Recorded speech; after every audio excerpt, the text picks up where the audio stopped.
at short, including yesterday, the big two-base error that scored 2 runs and tied the game against Oregon State. Now, Louisville managed to survive it by winning it in the bottom of the 9th. But, yes, playing sound defense could be very critical today to victory. Louisville must win today if they are to advance, and Coastal has a game in hand in case they need to use it tomorrow. Keys to the Game brought to you by Rotella's Italian Bakery. The key to any tailgate is brought dog and burger buns from Rotella's Italian Bakery. As we take a look at Riley Eichhoff. Eichhoff started the first game of this Men's College World Series, gave up 2 runs, 6 hits in 4 innings, struck out 4, and then was replaced by Cam Fluke in a decision that a lot of folks were very much raising their eyebrows because Fluke had never come out of the bullpen this season, but it ended up working out perfectly as Fluke ended up finishing the job for Eichhoff. The question today is that exactly the same plan today, or will they go to some of their other arms? Because they haven't had to use many bullpen arms this week. They've only played 2 games. Yeah, we've barely seen Dominic Carbone or Ryan Lynch, who are 2 of the top relievers in the country. I think, you could see some of Matthew Potok, too, who's got unbelievable stuff. So, there could be a little bit of a different formula if they want. I think the game is going to dictate that. If it's close, I expect Fluke. If not, I think you see some of those other arms come in, either with the idea that you're saving more bullets for tomorrow if you're Coastal, if you have to play, or for game 1 of the finals if you're winning. Coastal will be in the black uniforms with the teal numbers trimmed in white pants, black caps with the teal bills. Louisville is going back to their Houston Astro tribute uniforms, the horizontal stripes with varying shades of red. The red numerals trimmed in black with the red caps. As we're just about ready for first pitch, presented by Twisted Thunder Fireworks, a new twist to the local fireworks selection in Nebraska and Iowa, twistedthunder.com. Crowd still filing in here, not a full house quite yet, but for over 20 years now, we have had crowds in excess of 200,000 total for a Men's College World Series, as the first pitch is in there for a strike to Alex Alicea. In fact, that number is 23 consecutive years where attendance total has cleared 200,000 fans. Here's the 0-1 to Alicea. Shows bunt. Takes inside, and it'll be ball 1. Eichhoff, fastball, slider, change. It's not overpowering stuff, but it's effective. A lot of strikes, a lot of ground balls, especially against lefties. The 1-1, not bunting, in a weak swing and a miss. Had a breaking ball down, and it's 1 ball and 2 strikes. Alicea has had a hit in each of the 3 games. He was 1 for 3 yesterday and scored the game-winning run. The 1-2 is tap foul at the plate. Might have caught a piece of it off of his foot. And as we've talked about this week, Alicea, who is naturally a switch hitter, is stuck batting left-handed because of a thumb injury on his left hand. It's just hard for him to really get into the swing hitting it right-handed.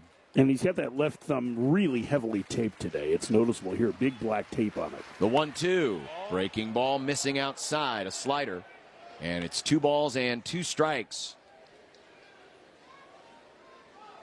Alicea led off the 9th inning yesterday with a base on balls and came around and scored on the Eddie King sacrifice fly that walked it off against Oregon State.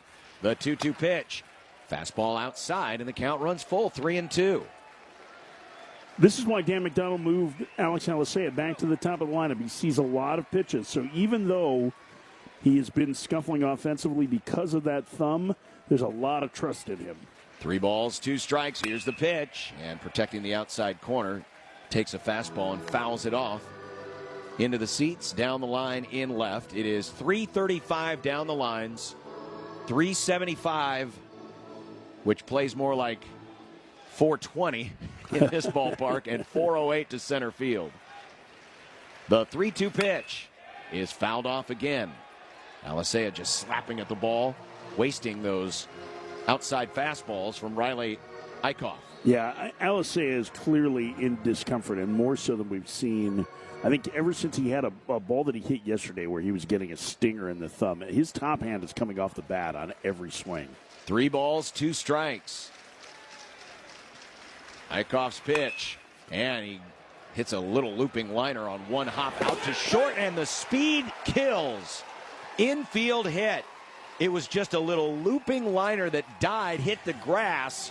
Ty Dooley charging, but Alicea with great wheels reaches first, and now the fun begins. Both teams like to steal, but nobody likes to steal more than the Louisville Cardinals. 33 out of 39 this year is Alicea on the base paths. And you'd be hard-pressed to find anybody throwing out base runners better than Caden Bodine behind the plate. Now, some of that's going to depend on the pitcher, and we'll try and get you an idea of how quick Riley Eichhoff is to the plate, which will help to determine some of this. But it is one of those really intriguing matchups with the speed atop the Louisville lineup and Bodine behind the plate. Bodine has thrown out 38% of those trying to steal this year, 18 out of 47. Good lead over at first, and the bunt is popped up, and it's going to get to the net. We saw Moore yesterday try to bunt and popped up 2 bunts. Then he went into slap hitting mode, fouled off 2 pitches, and then on the third, his bat made contact with catcher Wilson Weber's mitt, catcher's interference, and that put runners at first and second in the 9th inning. The 0-1, not showing bunt this time, taking outside, ball 1. Yeah, and Eichhoff is a little bit slower to the plate. He's around 1-4 right now, which is right about that area where if you're a good base-stealing team, you can try and take advantage of it. And Alicea has a healthy lead over there and goes diving back to first on a throw over to Colby Thorndike. It's Thorndike, Barthol on the right side of the infield, Dooley at short, Mitchell at third. And he is playing in on the grass right now, Mitchell is, on this 1-1 count to Lucas Moore. There goes the runner. Pitch is outside. It's called a strike. Throw to second. Safe. And so, the first hand of cards in this matchup. The deal goes Louisville's way. Stolen base for Alex Alicea. I'll tell you what, if Eichhoff is going to be that slow to the plate, it is going to be very difficult for Bodine to control the running game. I mean, he made a valiant effort there. It's going to take elite throws to get there. Eichhoff might have to speed up just a little bit. It was a slider called for a strike. It's 1-2, and now a swing and a high fly ball hit to left, charging in and making the catch. Alexander had to catch it up by his shoulder. He almost overran that fly ball. And there's one out here in our first inning, presented by Omni Partners. Shop Westwood Plaza for all your summer needs. 120th and Center, managed by Omni Partners. For as good as Coastals look defensively, Alexander has had trouble with 3 or 4 different fly balls where they have been interesting routes to, let's say, including that one where he just didn't seem to have a good feel for it. Matt Klein is 3 for 13 in this College World Series. Scored a run yesterday. Runner at second, 1 out. Chance for the Cardinals to strike first, and the slider in there for a strike. Now, you've said in the past, Alicea will steal third. Do you think there might be an opportunity here? There might, but with Klein, the left-handed hitter up, it's an open throw for Bodine. Here's the 0-1, and the pitch is outside. You talk to good base stealers, and they'll tell you that in a lot of respects, stealing third is easier than stealing second, which seems weird, right, because the catcher's got a shorter throw. But pitchers don't tend to vary their looks at second base very often, and so they can get a read on it and a big jump. The 1-1 is chopped foul at the plate. Alicea not getting a huge lead right now at second. The shortstop, Dooley, is crowding him up the middle. But Alicea is also taking a base stealer's lead, which is directly in line with the base at third. And so as he gets off the bag, he surveys the situation, and then he comes even with that base line. He's even with the baseline now. The 1-2 is fouled off out of play. 1 ball, 2 strikes. Matt Klein, .315 average, 5 homers, 31 driven in. He has 1 RBI in this College World Series. He has 5 in the NCAA tournament. The 1-2 pitch is a cold strike 3. Dropped in a breaking ball, and it hit the bottom of the zone.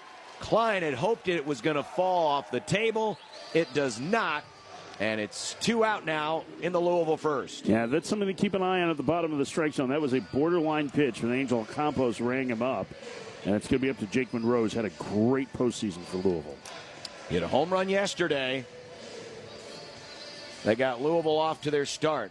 They had a 3-run lead going into the 9th before Oregon State made an incredible comeback. 5 for 13 in the College World Series is Monroe. The pitch. First pitch swinging, hits a high fly ball, playable in right center field. Pato is there. He makes the catch, and that will retire the side. So the leadoff hit and the stolen base are left stranded. And after a half inning, Louisville nothing, Coastal Carolina coming to bat. From 1620 The Zone and the NCAA Radio Network, this is the Men's College World Series. If baseball and ice cream go together like fireworks in the 4th of July, I mean, on any given night during the summer, you're bound to run into a team of Little Leaguers getting ice cream after their game, win or lose. So before you head home after the game, head over to Ted & Wally's Ultra Premium Ice Cream and pick up your flavor. They serve more than 3,000 of them. Keep track of the daily specials on social media. Celebrating more than 35 years. Ted & Wally's Ultra Premium Ice Cream. Benson, Old Market, and at tedandwallys.com.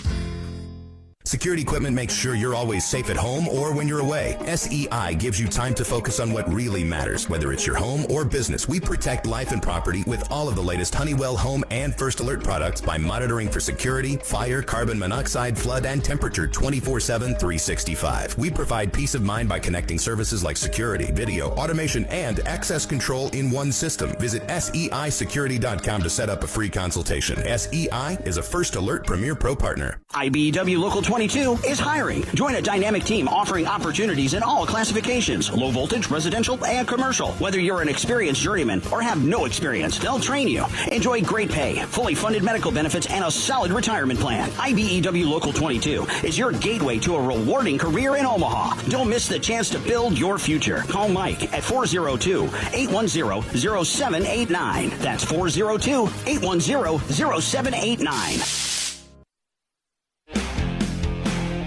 Now back to the Patera Landscaping broadcast booth at Charles Schwab Field for more of the Men's College World Series on 1620 The Zone in Westwood One. Presented by Woodhouse Ford and KRT Athletic Muscle Cream. We get our first look at left-handed sophomore Colton Hartman. Now, Hartman last year made 12 starts with a 5.90 ERA. This year, the results have been less. He's only started 3 games, and in those 3 games, he was a starting pitcher at the beginning of the season, allowed 6 runs on 8 hits in just 2 1/3 innings to the Butler Bulldogs. And then a week later against Morehead State, didn't record an out, gave up 3 runs on 1 hit. His last start, he went an inning and 2/3 on May the 6th against Vanderbilt and allowed 1 run on 2 hits. But the idea here is wanting to match up against Coastal Carolina and get off to a good start, and he does have starting experience. Yeah, talking to some of the Coastal people the other day, they were saying that they thought that they were not quite as good against left-handed pitching as righties. The splits don't really say that, but maybe it's you're looking for any small advantage. Chop foul at the plate, Caden Bodine. It doesn't matter to him who is pitching, which arm it is, because he hits from both sides of the plate, hitting from the right side here. 325 average, 5 homers, and 42 driven in. He's got 1 hit in 8 at-bats here in Omaha and hits another weak foul ball, and it's quickly 0-2. Low 90s fastball, mid-80s changeup, and a slow curve out of Colton Hartman is what we expect to see today. But as you heard from Dan McDonnell in the pregame, he's got 3 other pitchers he's got ready in line for today. Pitch is outside. It's 1 ball and 2 strikes. And, of course, for Louisville, Patrick Forbes waiting for what we would appear to be an appearance tomorrow if there is a Game 7. Yeah, I wouldn't rule him out if they have a lead late. He is a former closer, after all. 2-2 now on the slow curve that missed upstairs. 2-2 to Bodine. We talked about this at the outset, John. This is the challenge of coming through after losing your first game, right, is that you need a hero. And this one is going to be lined into left field. It's going to get down for a base hit and head to the warning track. A long throw coming back in, and they held him to a single. Zion Rose, the former catcher with that cannon for an arm, was right at the warning track, right as the grass and the warning track meet. He slipped when he threw the ball. He still fired a shot towards second, and Bodine, I think, read the scouting report and said, I'm not testing that arm early on. Yeah, Caden Bodine knows a little something about good arms, and you're right. I mean, the fact that Rose fell down and still threw a one-hop strike to second is pretty remarkable, but he has made 3 incredible throws in this tournament, including one in a big double play in the game against Oregon State, their first game. So a leadoff single for Bodine, and here's Sebastian Alexander. And the first pitch is way upstairs, and it brought Matt Klein out of his crouch, leaping in the air to keep that ball from going to the backstop. And I think one of the things that we're going to watch with Hartman is, okay, he's going to get the start. He's got experience as a starter, right? And maybe because of that feeling that Coastal's not as good against lefties, but Peter Michael has a lot of weekend experience this year. I wouldn't be surprised if he starts throwing soon. This one's fouled back by Sebastian Alexander, hitting .316 with 10 home runs, 54 RBI. He's hitting .400 in the NCAA tournament with 7 runs batted in. He had the go-ahead RBI in the 3-run 8th inning in the opener. 1 ball, 1 strike. The pitch by Hartman. Slider misses low and in. Should say changeup misses low and in. Beg your pardon. 2-1. This is Hartman's first appearance since mid-May. A win over Wake Forest. He was out of the bullpen.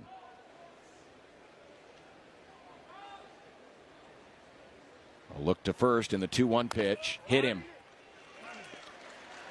Changeup. Plunks Alexander.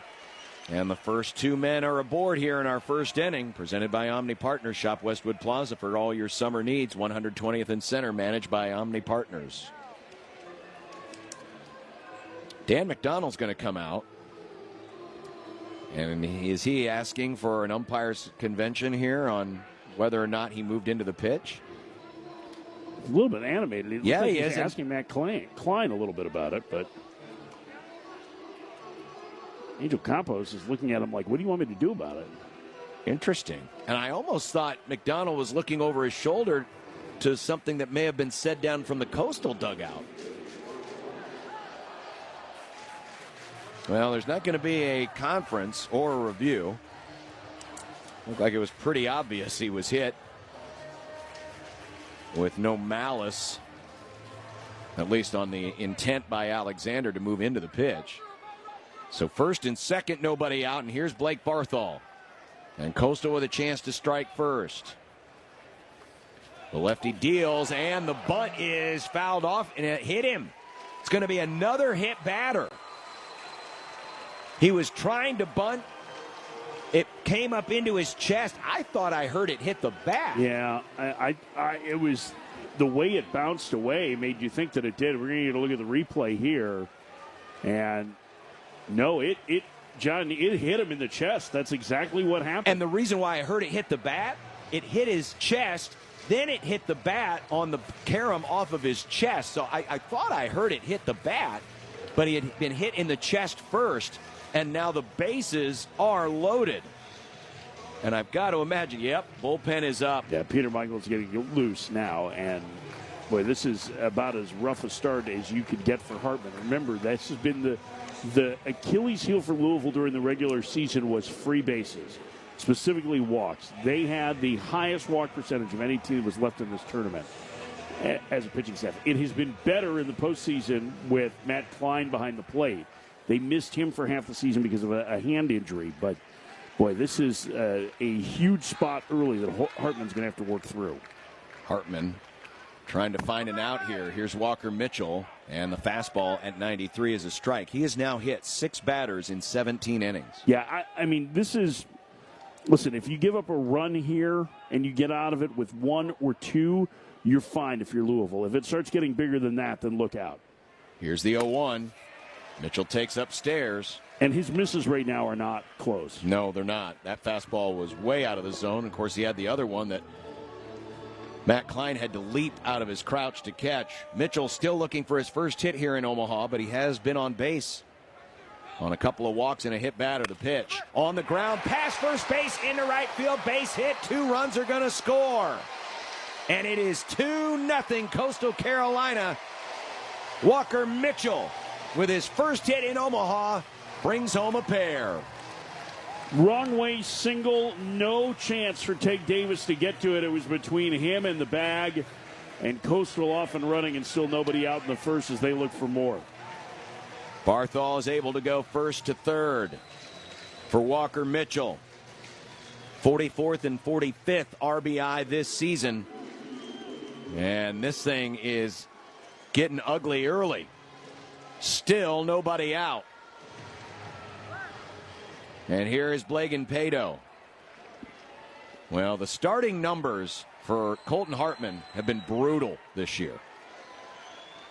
And they continue to be. The pitch is outside a fastball, 1-0, and another not even close to borderline miss.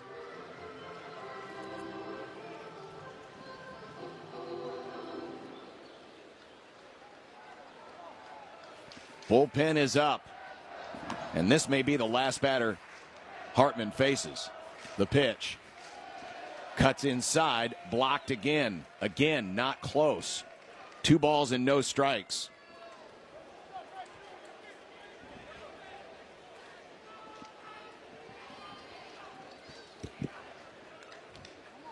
Pato, 3 for 9 in the College World Series, but he has struck out 5 times. The 2-0. Not even close again. I hate to say it, but he's cooked. This is not going to last much longer, I don't think, unless he can find a way to get back in the strike zone here. I mean, he's not close, Mike. Yep, as rough a start as you could expect. The 3-0. Ball 4. Walks presented by the American Heart Association. Walking is good for the heart. And we're watching for the dugout to see Dan McDonnell. That is 3 free bases in this inning, 2 hit batters and a walk. And still no movement. Here he comes. And now Dan McDonnell takes the long, slow walk out. He will not record an out here this afternoon. 2 runs are in. Bases are loaded.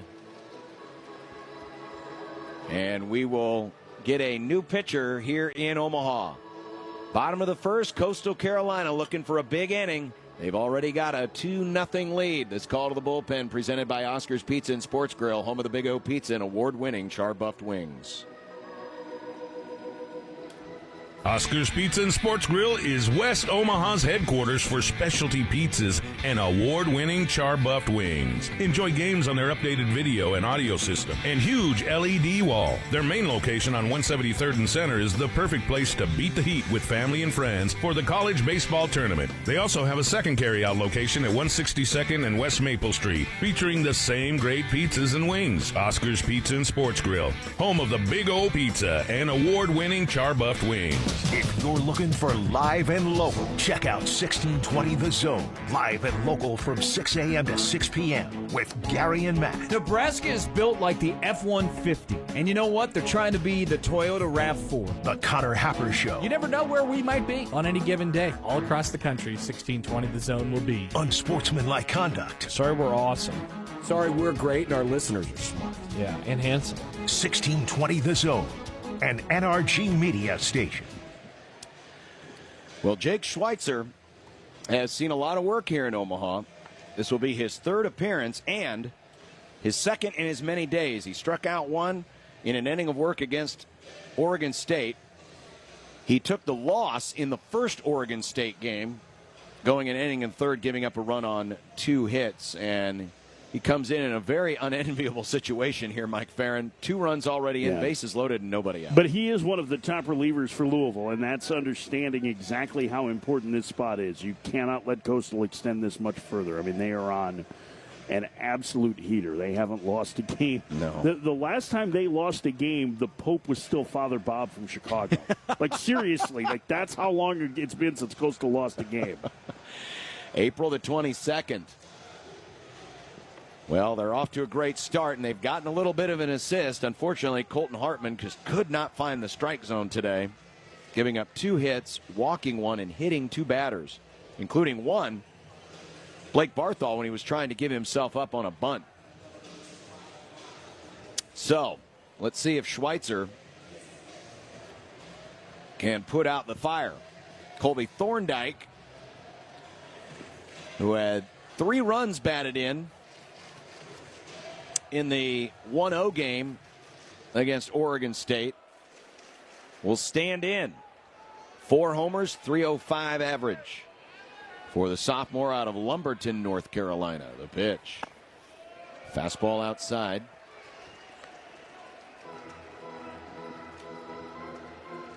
Thorndike, a former junior college player of the year at Brunswick Community College, hit 15 home runs, drove in 77, and hit .428. Taps this one foul at the plate. Change up from Schweitzer. And it's 1 ball and 1 strike. Sun's starting to peek out a little bit. Said there was some rain in the area, but it was dissipating as it was arriving here in the Omaha Metro. I think you missed your calling. I'm a good forecaster. The 1-1. This one's floated down the line in left and foul. Just reached the bat out and poked a 90-mile-an-hour fastball off the end of the bat.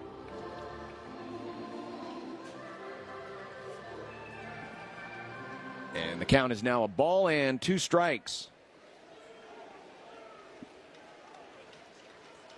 Wind blowing out today. Not much, but should be a good hitting condition considering what we had to start the week. Breaking ball well outside, and it's 2 balls and 2 strikes. Thorndike this year has 19 runs batted in 15 at-bats with the bases loaded, so he has been really good in this spot.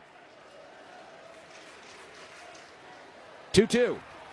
Swung on, hit towards right center. Going back and headed for the track. It's going to one-hop the wall. This is going to clear the bases. 3 runs are going to score, and it is now 5-0 Coastal Carolina. Colby Thorndike with a 3-run double.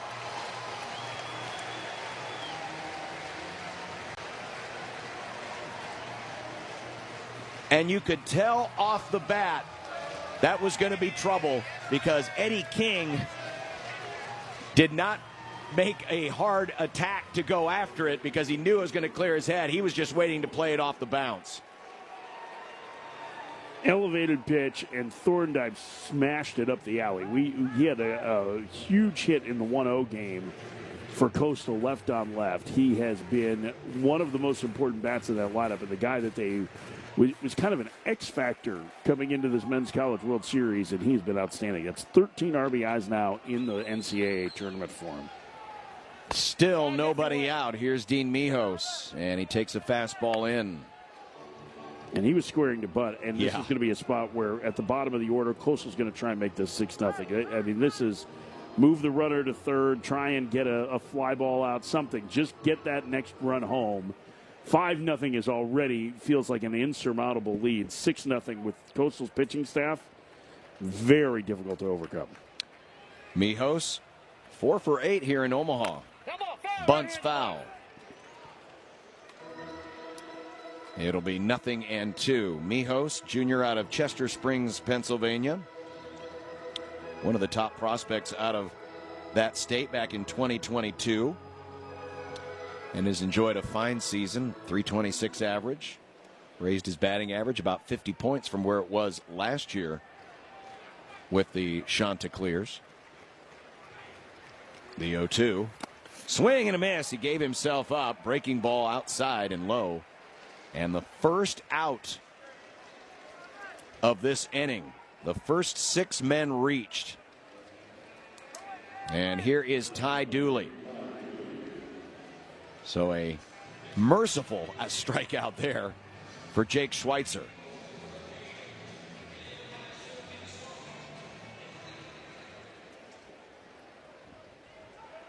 Here's Dooley. 2 for 7 in the Men's College World Series. Good breaking ball in there for a strike. Schweitzer out of Louisville, Kentucky. Player of the Year in the city of Louisville last year. Two-way player, as a lot of kids in high school are.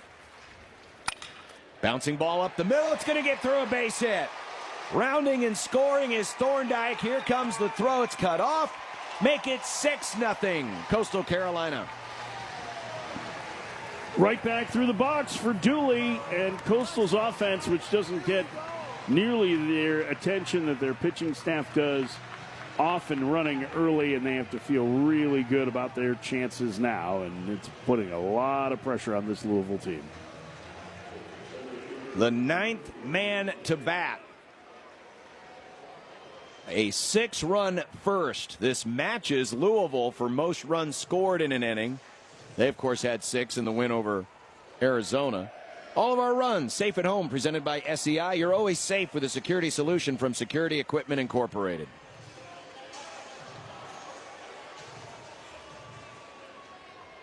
Here's Wells Sykes. 294 hitter. Wanting to get in on the action. They're going to throw over to first. Dooley is 5 for 8. We talked so much in the pregame about Louisville and their stolen bases. Well, Coastal Carolina came in a very respectable 75th in the nation in stolen bases per game,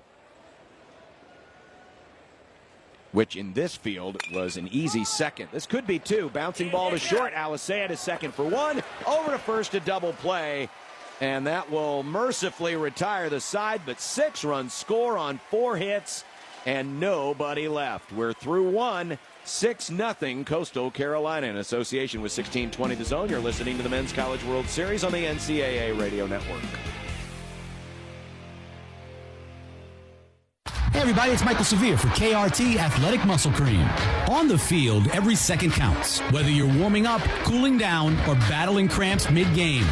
Trusted by elite athletes, KRT delivers fast, targeted relief.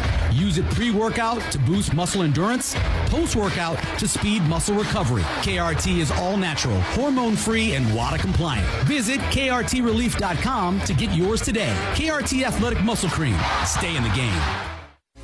An estimated 80% of Americans aren't getting their recommended daily amount of physical activity. It's time to move and keep moving, America. And when you need help, physical therapists and physical therapist assistants are by your side. Be your own champion. Choose more movement. Choose better health. Choose physical therapy. Find out more information and a physical therapist at choosept.com/NE. Brought to you by the American Physical Therapy Association of Nebraska. If you're looking for live and local, check out 1620 The Zone. Live and local from 6 a.m. to 6 p.m. with Gary and Matt. Nebraska is built like the F-150. And you know what? They're trying to be the Toyota RAV4. The Connor Happer Show. You never know where we might be on any given day. All across the country, 1620 The Zone will be. Unsportsmanlike conduct. Sorry we're awesome. Sorry we're great and our listeners are smart. Yeah, and handsome. 1620 The Zone, an NRG media station. Welcome back to the Men's College World Series on 1620 The Zone and the Westwood One NCAA Radio Network. Presented by Woodhouse Ford and KRT Athletic Muscle Cream. Well, hopefully Riley Eichhoff rubbed down with some Rust-Oleum just to keep the surface rust off, waiting between innings. He just got a 6 spot from his offense. I think that might make him feel Krylon new. No runs, no drips, no errors. Thank you, Johnny Bench. I mean, you got to give it up for the ad agency. I mean, that's a pretty good tagline. Yes. There's a strike to Eddie King. Last time King batted in this ballpark, he hit a fly ball to center that scored Alisea with the winning run. He has had a great postseason. Over 500, 531. He is 5 for 10 in the College World Series. And yesterday's game-winning RBI. There's a grounds crew member in a red shirt that is leaning along a pole. Is that what they're pointing at? I think at? so. They were waving somebody out of the way, I thought. Yeah, there is a gentleman. Yeah, it's one of the grounds crew members has a red shirt in there, but everybody was kind of waving at him, trying to get his attention. I mean, at least it's not a white shirt. That would be a real problem.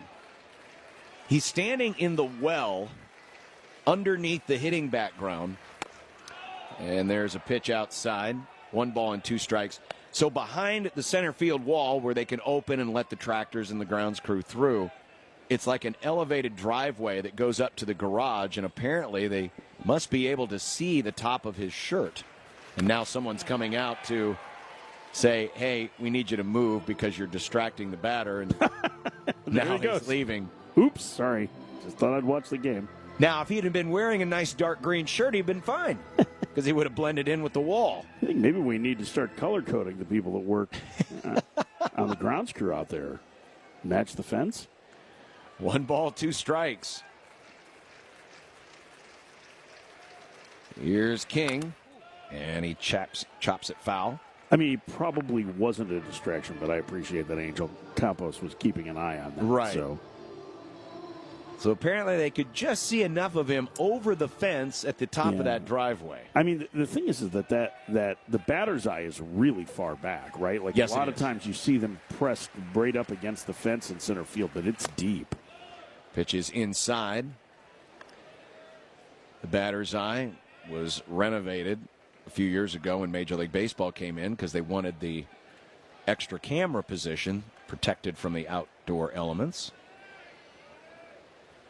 Here's the 2-2, and a roller out to short. Ty Dooley up with it, throws across, and there's 1 out here in our 2nd inning. Powered by Orsi's Italian Bakery and Pizzeria, celebrating over 100 years in business, located on the corner of 7th and Pacific.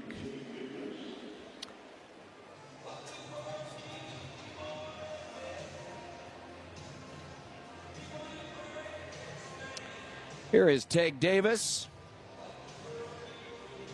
Davis, one of the few hitters to walk to the plate with country music playing in the background. You wouldn't expect that for a kid from Philly. Especially the choice of songs. Pitch is a strike. What the world needs is a few more rednecks is not necessarily what you think of when you think of Philadelphia, yeah. I mean, there's a lot of similar behavioral instincts. I don't think Malvern Prep is known for that. Here's the 0-1. It's outside. 1 ball, 1 strike. This is the son of Ben Davis, former draft pick of the Padres back in '95. Uncle Glenn, picked by the Dodgers a couple of years later. A lot of baseball in the family. The 1-1 is cut on and missed. A good change up there from Riley Eichhoff. That 6th spot in the 1st inning, obviously bad news for Louisville, could be bad news for either LSU or Arkansas, depending on how this game continues to go. The pitch. Swung on and missed. He struck him out. Another good changeup. And there's 2 away here in the 2nd. Provided that the margin stays comfortable, Coastal Carolina would be able to save Cam Flukie, and they would be able to go 1-2 on Saturday and Sunday. Their top 2 starters, of course, Jacob Morrison, the undefeated Sun Belt pitcher of the year, and Flukie.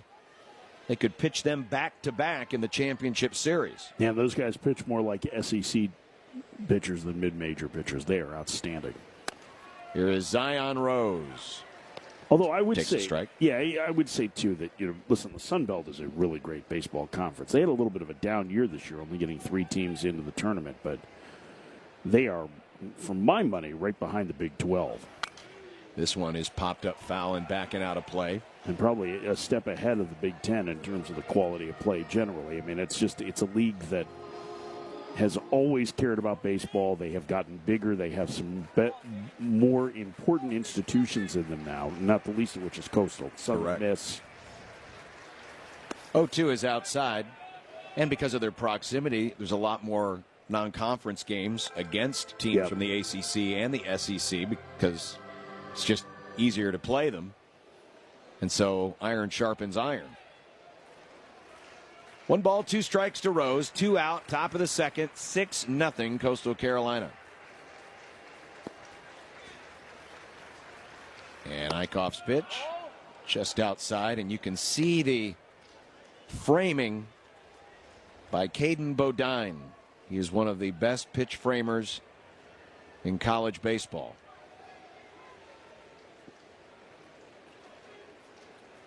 Here's the 2-2, and it is fouled off. Yeah, he is outstanding at making pitches on the edges of the zone look like they're in the strike zone. The data on him is pretty remarkable, and he is a no doubt defender, and that's a big reason why he's going to be a first-round pick. Good offensive skills as well. The 2-2, it comes inside, and they're going to check. But Rose just was moving the bat simply to get out of the way. He wasn't making any attempt to swing. And the count runs full on Zion Rose. 3 for 10 here in Omaha, and has driven in 4 runs. This one is swung on, hit pretty well towards left. Alexander going back, leaps up and makes the catch right on the edge of the track. He almost didn't catch up to it. Rose gave it a ride, but it's snagged by Alexander in a 1-2-3 inning here in the top of the second. Your score is Coastal Carolina 6, Louisville nothing. From 1620 The Zone and the NCAA Radio Network, this is the Men's College World Series. Attention baseball fans, are you ready for the ultimate college baseball experience? The series is back in Omaha, and Tickets for Less is your home whether you're looking to buy or sell your tickets. With Tickets for Less, you can buy and sell tickets 3 ways. Go to ticketsforless.com to find out more. Shop the best seats at the best prices with no service fees. And save now with promo code THEZONE at ticketsforless.com. Ticketsforless.com is not an official ticket reseller of the NCAA Men's College World Series. Since this is a radio commercial, you can't see the people standing behind me. They're the Langfeld family. Everybody wave. Oh, sorry, you can't see them because radio. Anyway, the Langfelds are the family behind Langfeld Overhead Door, where they proudly install Midland garage doors to fit any space and style, and they don't take a backseat to anyone when it comes to their service. Because if something goes wrong, it's their name on the line, so they're going to make sure it goes right every single time. Langfeld Overhead Door, 402-234-2700. At Rotella's Italian Bakery, they put unsurpassed product quality into everything they bake. Old world skill and experience are masterfully blended with modern efficiencies to create the delicious breads, rolls, hamburger and hot dog buns, and other specialty products that have delighted their customers since 1921. Combining customer satisfaction with uncompromising quality is their goal. Rotella's Italian Bakery, a century of pride in every slice. To see the full menu of products, visit rotellasbakery.com. Now back to the Patera Landscaping broadcast booth at Charles Schwab Field for more of the Men's College World Series on 1620 The Zone and Westwood One. Presented by Woodhouse Ford and KRT Athletic Muscle Cream.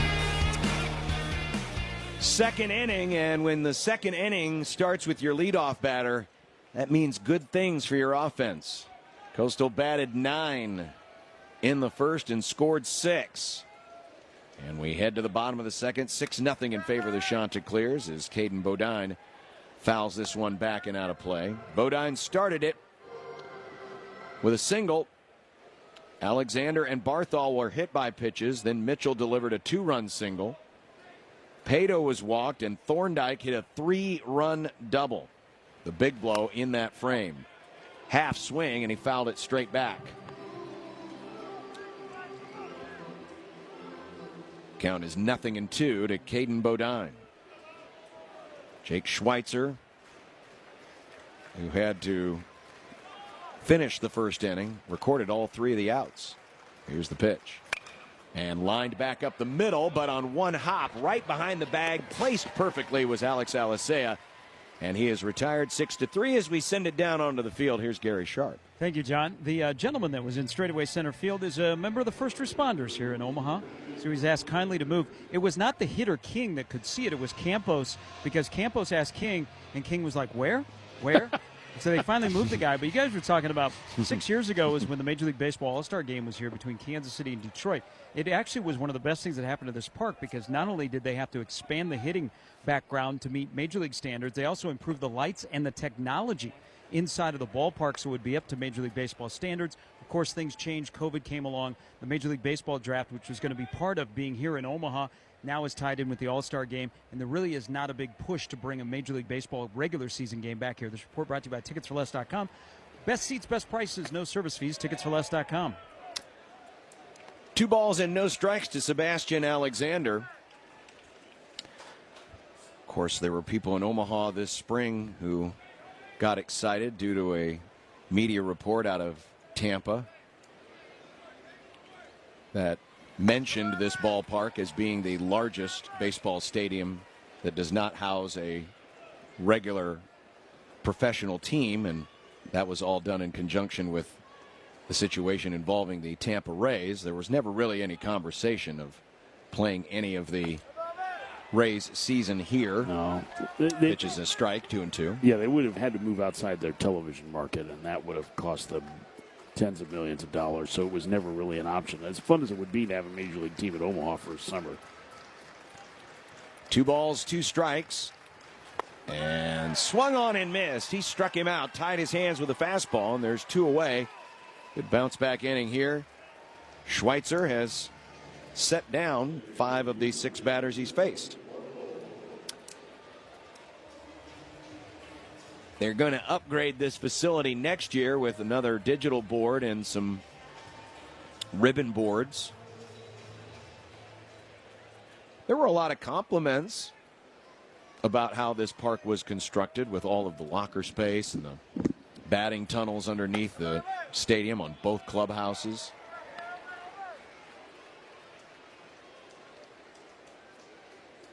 Some lonely formerly Oakland A's fans were maybe hoping that their team might move here. No balls and a strike. The pitch is bounced foul. Now, formerly, the former home of this event, Rosenblatt Stadium, was the home of the AAA Omaha Royals. They shared the ballpark, city-owned. But when the decision was made to build this ballpark, the now called Omaha Storm Chasers wanted their own facility. Here's a bouncing ball back up the middle, cut off by the second baseman Neighbors. He throws to first, and it's a 1-2-3 inning for Jake Schweitzer. So we head to the third. It is 6-0. Coastal Carolina. Our second inning was powered by Orsi's Italian Bakery and Pizzeria, celebrating over 100 years in business, located on the corner of 7th and Pacific in association with 1620 The Zone. You're listening to the Men's College World Series on the NCAA Radio Network. Curveballs belong in baseball, not your bank. When you choose Access Bank for your personal or commercial banking needs, you'll know what to expect every time. Personalized, all-in-one service from experts who know banking and the Omaha Metro. Access Bank has convenient branch locations and easy online solutions. Because we're here for a reason, to make your experience a home run. Learn more at accessbank.com. Member FDIC. Life gets hectic, and that can pull away from your wellness goals. So when you finally focus on your health, why get lost in a sea of impersonal options? Discover No Name Nutrition, your family-owned health food haven. With personalized service, we'll guide you to the best choices for your journey. 2 convenient locations in Omaha, ready to support your well-being. No Name Nutrition, proudly fostering healthier lives. Visit NoNameNutrition.com today, 144th and Center, or North 72nd Street. Imagine being part of a team, working together to help children find their inner strength. You can by joining the team at the new Behavioral Health and Wellness Center at Children's Nebraska, a first-of-its-kind facility where you will contribute to a movement to nurture the mental well-being of kids and families.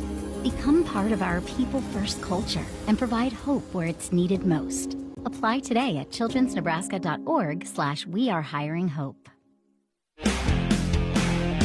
Welcome back to the Men's College World Series on 1620 The Zone and the Westwood One NCAA Radio Network. Presented by Woodhouse Ford and KRT Athletic Muscle Cream. Our third inning is brought to you by Fernando's. For over 30 years, your choice for traditional Mexican dining. Get your Fernando's fix with 2 Omaha locations. John Bishop, Mike Farron, Gary Sharp down on the field. 6-0. Coastal Carolina's Louisville bats in the top of the third. And Garrett Pike trying to jumpstart something here. Takes a pitch for a strike. Garrett Pike has the distinction of being the only pinch hitter to record a hit in this event. He had one yesterday. It was a double. The 0-1 is on the outside corner, a strike. Riley Eichhoff.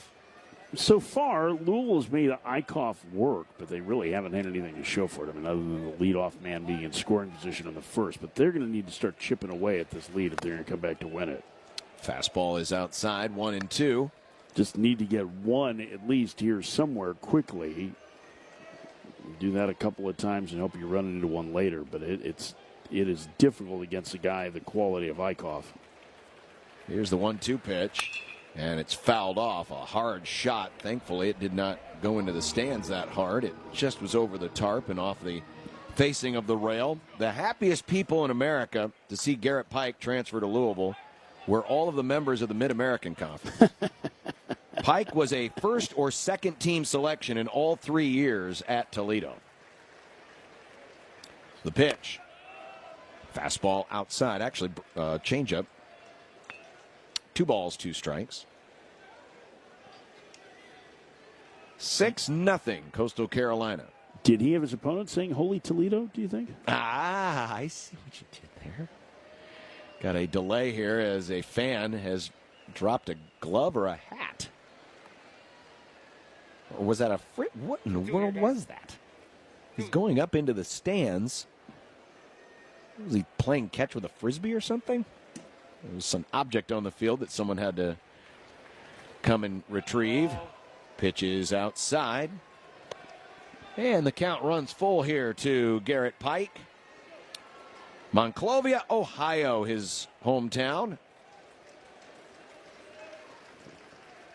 The 3-2. Bouncing ball up the middle and off the glove of the diving second baseman Barthon. It'll be a base hit for Garrett Pike. Not exactly a rocket from the former Toledo star, but we're going to do this. An infield single nonetheless. To the moon. To the moon, Alice. Actually, I was going with a more modern reference, but whatever. Yeah, that would be nice. Yeah, we're not going back into the 50s, man. Like we did the 70s already. We did the 70s yesterday. We did the 70s yesterday. Was that yesterday? It may have been the last 2 days. Nick Grimm, our producer, keeping track. He's eyes glazing over in the booth behind us. Pitch hit him. Kamayu Neighbors shortened a bunt.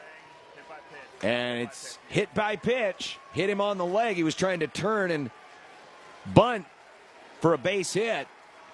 And the pitch clipped him on the right leg. And you can tell he is limping noticeably as he hobbles down to first. Well, now here's Louisville's chance, right? We just talked about them needing to try and start to get something going. First 2 on in this inning. Nobody out, top of the order coming up. Alisea with great speeds already beaten out an infield hit. I mean, this is a spot where they need to start getting runs, and 1 or 2 in this inning is important. His neighbor's still taking a little time to walk that off. So here's Alisea, and as Mike pointed out in his first at bat, it appears as if that sore thumb is really bothering him. Even though he singled in the first, it was like a 3/4 swing, little shallow looping liner that died on the infield and allowed him to reach first with his great speed. Let's see if he's up here bunting. He is. And he was trying to drag bunt, and he fouled it off, popped it out of play. Yeah, late bunt there, clearly trying to bunt for a hit. That was not a spot where he was trying to move the runners along. Despite the sore thumb, Alisea has 4 hits here in Omaha. He's really gutted this out.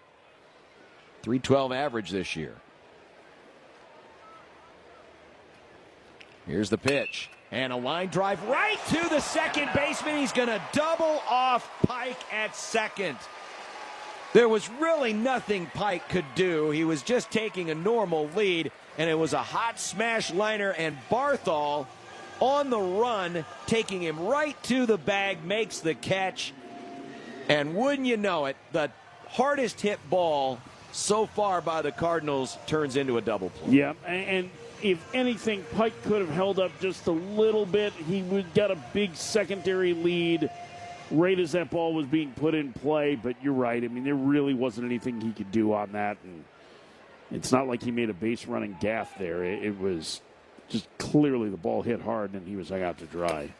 Swung on and missed. Fastball, Lucas Moore. Moore flew out to left. He's had a very interesting tournament. He's had a hit in each of the 3 games, but he had 4 strikeouts in the first game. And then yesterday, I think it's a play, and this one's going to be flown out to left field. Going to have some carry, but Alexander has room on the warning track and makes the catch. So a promising early start comes crashing to a halt thanks to the L4 double play. And we head to the bottom of the 3rd. It's Coastal Carolina 6 and Louisville nothing. From 1620 The Zone and the NCAA Radio Network, this is the Men's College World Series. He thinks bean counting is an iPhone app. He is the most uninteresting man in the world. Hi, I'm Bob Berger. Don't just get your taxes done. Get them managed. If you're tired of losing sleep over your business and personal taxes, you're ready to make more money, give us a call. Call Berger, Elliott, and Pritchard CPAs at 402-551-1919 or visit bepcpa.com. It's time to make a game plan for game day parking. During big events, curbside parking in Omaha has a higher event rate. So save money for peanuts and Cracker Jack by parking in a garage or surface lot. You can even reserve an off-street parking space days, hours, or minutes in advance with the Park mobile app. Learn more about where to park and how to pay at parkomaha.com. Make the right call. John Higgins Weather Guard, the home of the roofery. When it's time to replace or repair storm damage, make the right call. John Higgins Weather Guard, the local, trusted, and proven choice. No one has installed more Da Vinci roofs, and there's a reason why John Higgins Weather Guard is the nation's leader. Community member, community supporter. Make the right call. John Higgins Weather Guard, the home of the rooferys. Make the right call.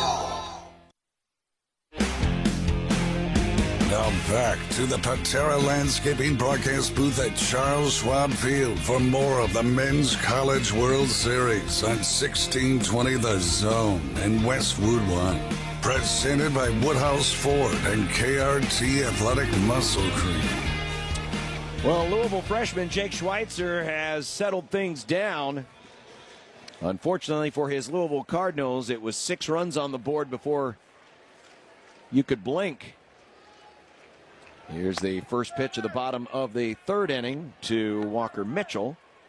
And he takes a strike. Mitchell drove in 2 with a single. Back in the 1st.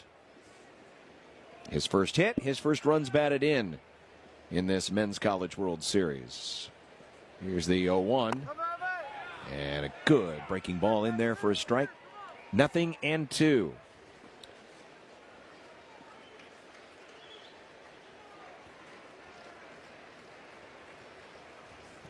Schweitzer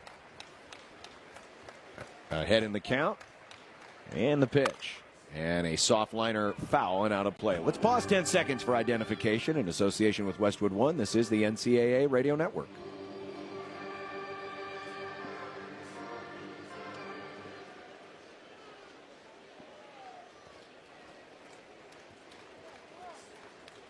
Downtown Omaha, Nebraska, Charles Schwab Field. The first of two semifinal games today in this Men's College World Series. Hot smash up the middle. Good backhand play by Neighbors. Throw to first in time. Nifty play by Neighbors. Sliding down to a knee behind the bag at second. And throws to first for the out as we send it down to Gary Sharp. Win streak for Coastal Carolina. It is officially 56 days. 18 hours and 43 minutes long. That's 25 in a row if you do not want to do the math and go back through the calendar. But where it started, Coastal Carolina was playing College of Charleston, and CFC beat Coastal. And the two head coaches shaking hands after the game. Chad Holbrook, the head coach of CFC, he said, "You guys won't lose the rest of the year." We need to go talk to Chad, because that's exactly what happened. They have not lost since that game back on the 22nd of April. This report brought to you by TicketsForLess.com. Best seats, best prices, no service fees, TicketsForLess.com. Do you suppose they give him a ceremonial ring if they sweep their way through this Men's College World Series? Pitches inside, 1-1. Probably not, but I believe that College of Charleston was the last loss for Coastal before they made it to Omaha in 2016, too. Remember, they didn't lose for a long period of time leading into that, too. 2 balls and a strike now to Blagan Pato. Pato walked and scored on the double by Thorndike. Now I'm going to look that up. It was either College of Charleston or Charleston Southern. It was one of the South Carolina teams. There are a lot of good baseball teams in South Carolina. This was not a particularly good one that year. Yeah. I am going to look that up. I am curious now, because that would be one heck of a similarity.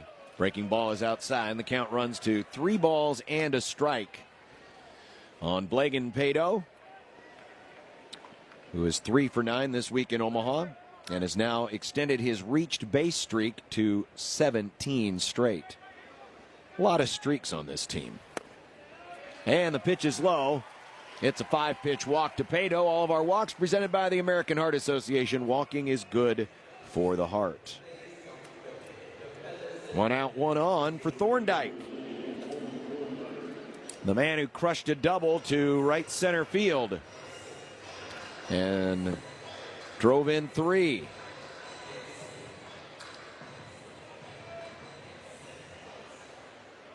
All right, 2016.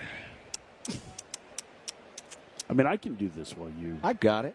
They did lose to Charleston Southern on May the 13th of that year. I think that was it, maybe. And I'll look, and I'll look, and I'll... Was it a Friday game, and then they boat raced them the next 2 days, And right? guess what? Yeah. You're right. Yeah. That is their last regular... Now, they did lose a couple of games in the tournament en route to the title, so they didn't have the 25-game streak as Dan McDonnell is coming out of the dugout now.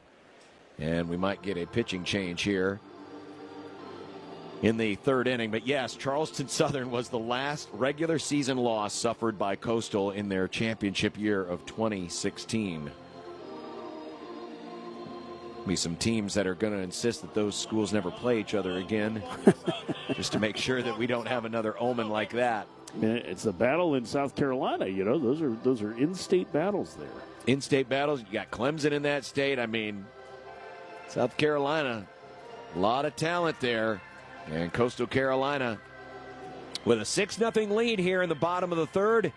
It'll be another call to the bullpen for the Cardinals. Presented by Oscar's Pizza and Sports Grill, home of the Big O Pizza and award-winning char-buffed wings. We'll return to Omaha after this. Oscar's Pizza and Sports Grill is West Omaha's headquarters for specialty pizzas and award-winning char-buffed wings. Enjoy games on their updated video and audio system and huge LED wall. Their main location on 173rd and Center is the perfect place to beat the heat with family and friends for the college baseball tournament. They also have a second carryout location at 162nd and West Maple Street, featuring the same great pizzas and wings. Oscar's Pizza and Sports Grill, home of the Big O Pizza and award-winning char-buffed wings. If you're looking for live and local, check out 1620 The Zone. Live and local from 6 a.m. to 6 p.m. with Gary and Matt. Nebraska is built like the F-150. And you know what? They're trying to be the Toyota RAV4. The Connor Happer Show. You never know where we might be. On any given day, all across the country, 1620 The Zone will be. Unsportsmanlike conduct. Sorry we're awesome. Sorry we're great and our listeners are smart. Yeah, and handsome. 1620 The Zone, an NRG media station. Third pitcher of the day for Louisville. We knew they were going to piece this together, but obviously having to go to the third pitcher in the third inning was probably not part of that plan. T.J. Schlageter, sophomore from Romeoville, Illinois, will make his first appearance here in Omaha. Schlageter this season with a 4.82 ERA, a 3-2 record, making his 17th appearance, 11th out of the pen, 28 innings, 17 strikeouts, a 253 opponent's batting average. It's been a midweek guy for them, former quarterback at Joliet Catholic, did great football program in Chicago area, produced Mike Allstott, among others. Okay. I believe Mark Grant was a former high draft pick out of there, 1981. Okay. Now longtime Padres broadcaster. He will inherit 1 on, 1 out here in the bottom of the third inning of a 6-0 Coastal Carolina advantage. Colby Thorndike will now see the left-hander. Fastball, slider, curve from T.J. Schlageter, and gets an off-speed pitch fouled off by Thorndike. Thorndike has doubled twice. He's driven in 6. He now has 5 games this year with 3 or more runs batted in. Pitch is high. 1 ball and 1 strike. Our third inning presented by Fernando's. For over 30 years, your choice for traditional Mexican dining. Get your Fernando's fix. 2 Omaha locations. The sun is out. The rain threat appears to be gone. And the winds have picked up a little bit, blowing out to right center field.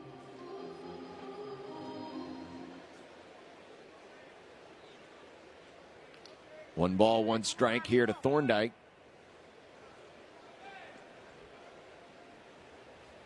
Schlageter's pitch is up and in.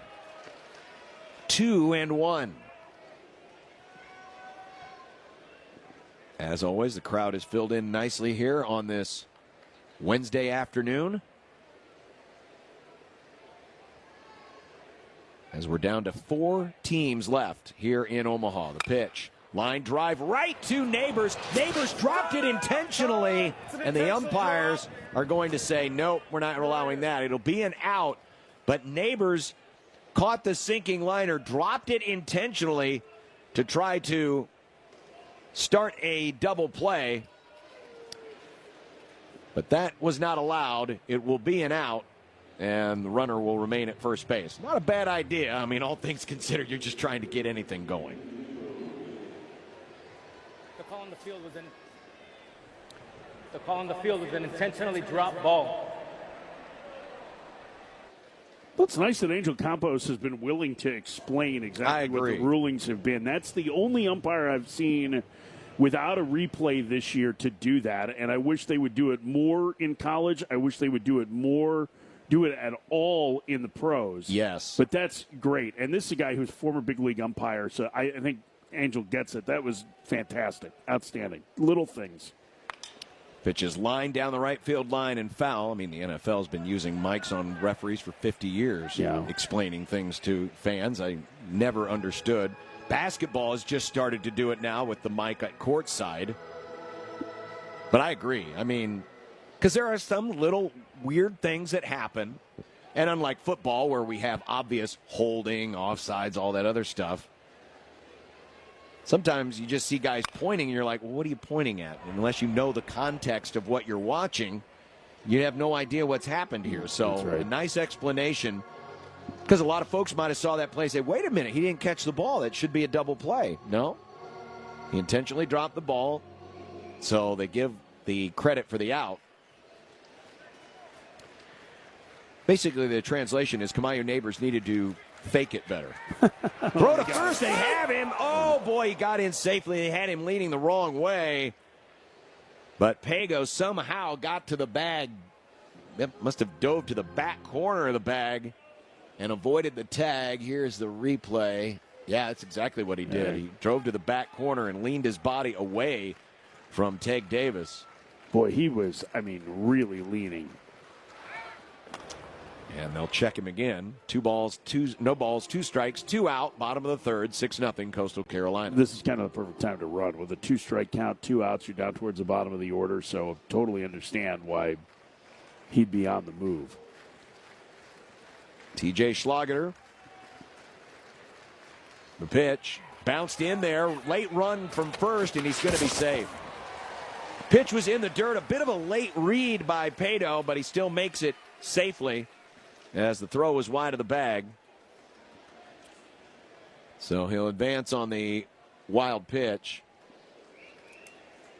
Well, now all of a sudden, they've got a man in scoring position, and if you're Schlageter, you really need to get Mios out. The task is pretty tough here for Louisville as it is against Coastal's pitching staff, but you can't fall behind any further. Pitch is in the dirt again, but this time blocked by Klein and holding the runner there. So now the count runs 2-2.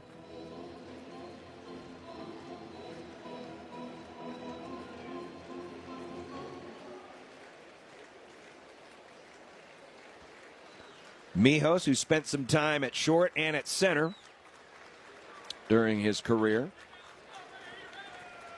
Been the primary DH for Coastal Carolina, and that pitch inside almost hit him.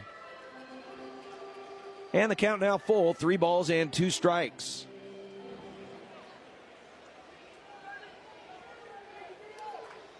(6-0) Coastal Carolina. We're in the third inning. All 6 runs scoring in the first. The 3-2 pitch. Bounced in again, and that's ball 4. We had him 0-2, and then he lost him. Check of the scoreboard brought to you by Langfeld Overhead Door. For your professional garage repair and installation needs, langfelddoors.com.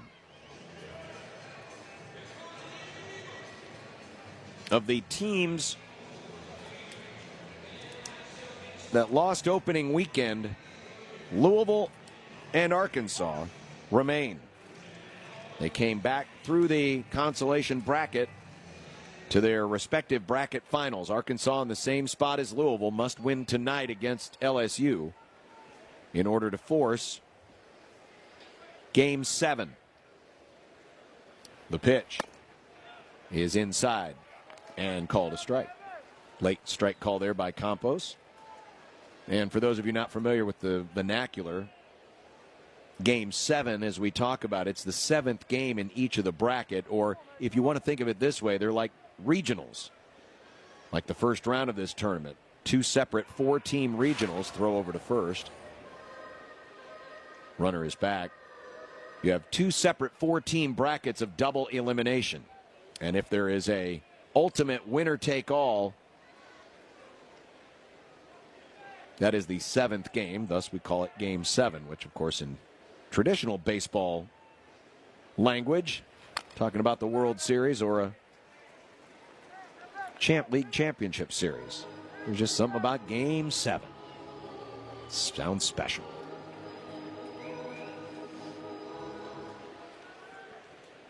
No balls, 2 strikes. Ty Dooley, RBI single in the first. 2 runners out there with 2 away. TJ Schlageter brings it home.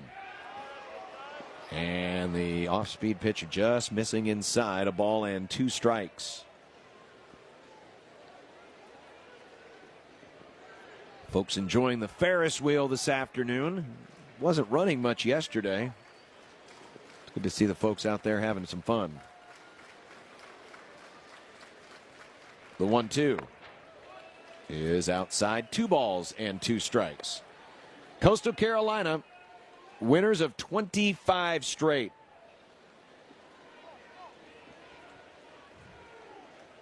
Both regular and postseason champions of the Sun Belt. It was a league that they joined literally hours after they won the national title in 2016. The 2-2. Bouncing ball towards second. A slow chop, but a good charge and a throw in time to retire the side. Another good play by Kamayu Neighbors out at second. So in the inning, to reach, to left, nobody across. Mike will take you through the middle. We head to the top of the fourth in association with 1620 The Zone. You're listening to the Men's College World Series on the NCAA Radio Network. It's the bottom of the ninth. The sun's blazing and your home feels like a sauna.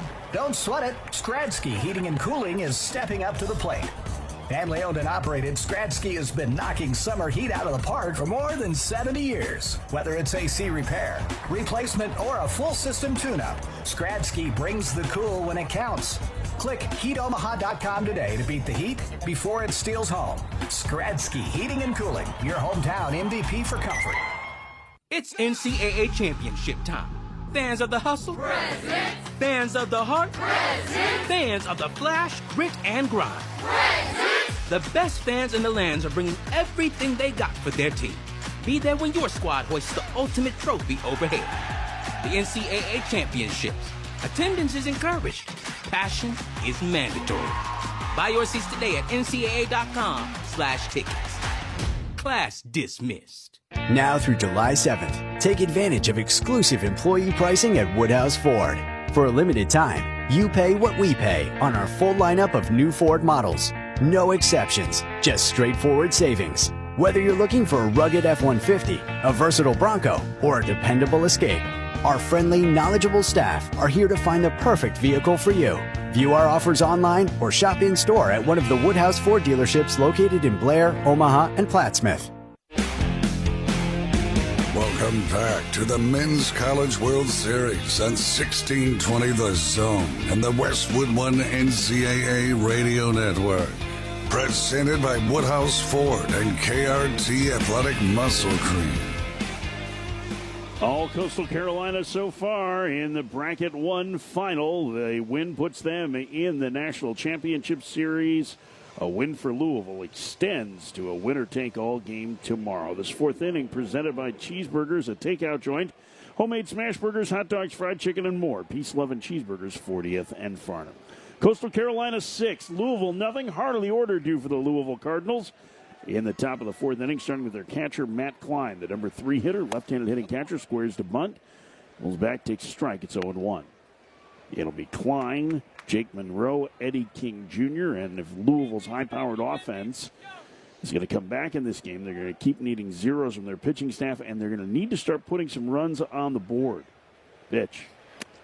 You know what? Missed low with the count 1-1. They have made Riley Eichhoff work. He's already at 51 pitches here in the fourth inning. So it's not like they haven't had good at-bats against him. They haven't had good results, and what few chances they've had, they haven't been able to cash in on. Tamper foul, it's 1-2.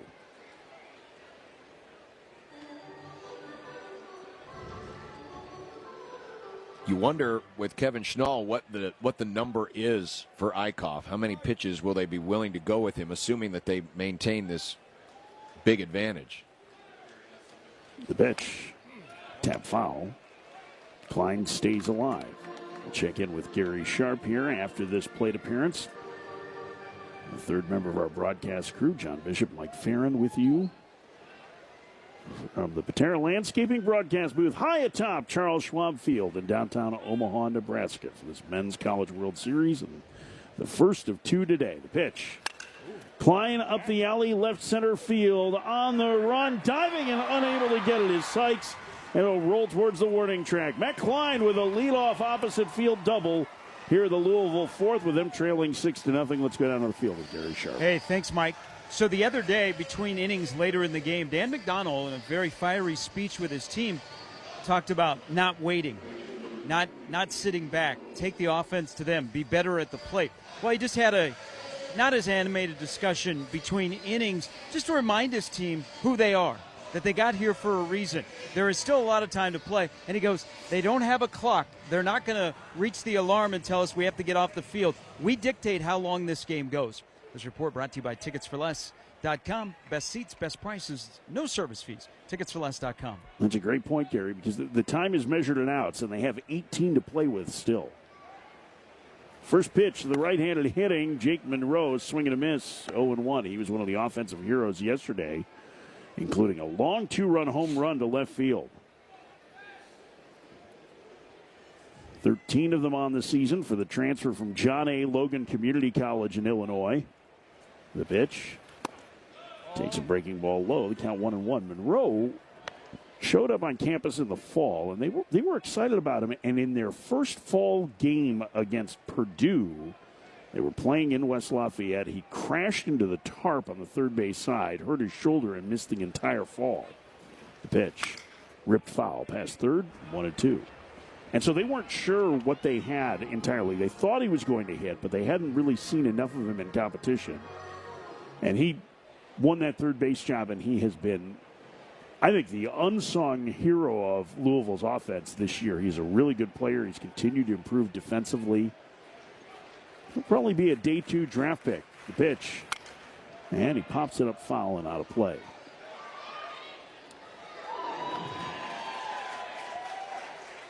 Monroe stays alive, 1-2 the count. Matt Klein at second, nobody out. Top of the 4th inning. Louisville batting, trailing Coastal Carolina 6-0. Klein lead. And the 1-2. Swinging a tapper foul at the plate again. They are making him work. It's not like there's a lot of swing and miss. It's a team that'll chase a little bit, but Louisville makes a lot of contact.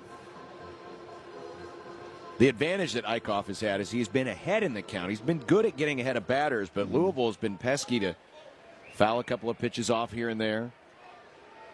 He's now going to be at 60 pitches here on this next offering.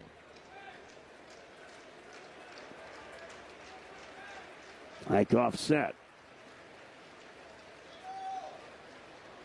A long hold in the 1-2 again. Check swing, called strike 3. Breaking ball. Bottom of the zone, outside corner. That's the same one that got Monroe in the 9th inning yesterday, and that's out number 1. And a great pitch. And Monroe hoping it would move outside or that he would get the benefit of a missed strike call, but no such luck. Louisville really needs to get this run in. Yeah, Eddie King. I mean, just anything right now. 1 out man at second, down 6-0 in the 4th for King. He had the game-winning sacrifice fly in the 9th inning yesterday. Breaking ball strike, it's 0-1. Boy, he is really working that outside corner with that breaking ball. And getting calls just off the edge. Very close pitches have gone his way, too. Here's the 0-1. That one foul back. That was one that had a little bit more of the plate, it felt like. King's behind 0-2. King, the postseason hero for Louisville. As John mentioned, hitting over 500 since the NCAA tournament began. He's really been hot since about 3 weeks before the ACC tournament. The pitch. The senior chops it foul. He was on top of that fastball. There's a great piece today that ran on Anscape.com from our friend Clinton Yates at ESPN, who tracked King's history. You know, he was on the Jackie Robinson West Little League team in Chicago, the one that won the national championship and later had it stripped from them because of some players lived outside the boundaries. But he was the youngest player on that team. The pitch to King. Ripped foul past third. That one not fouled by very much.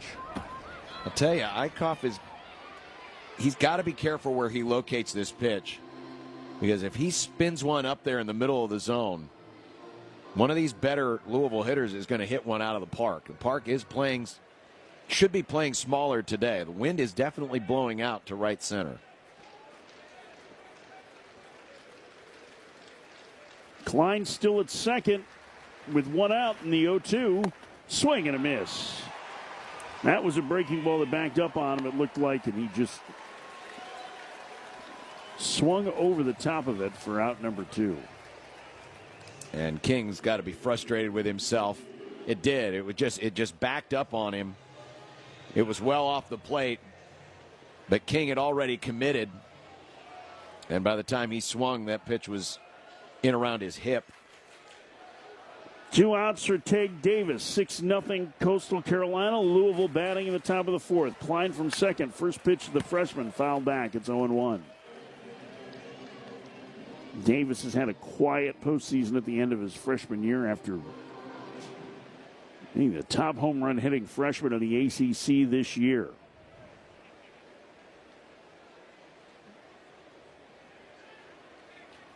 They could use a base hit. Big shift on for him as he swings and misses and one off the plate in the count 0-2. That was a pretty good changeup that time. It ran away. 0-2 the count.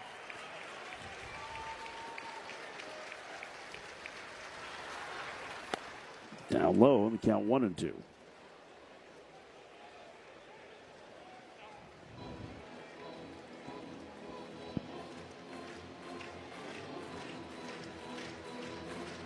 Coastal Carolina fans standing and clapping. There's a lot of teal in the crowd today.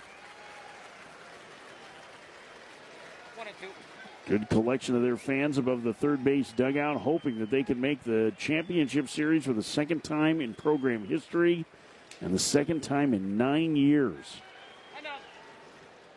And now it looks like we've got a pitch count issue? Yeah, pitch communication device issue. I thought for a second we might be getting some sort of timer dispute, but Angel Campos is going to walk Caden Bodine over, who gets a new indicator. We've only had one pitch clock violation, and it was against a batter. Yeah. We have had no pitch clock violations against the pitcher. So the adjustment to that in the college game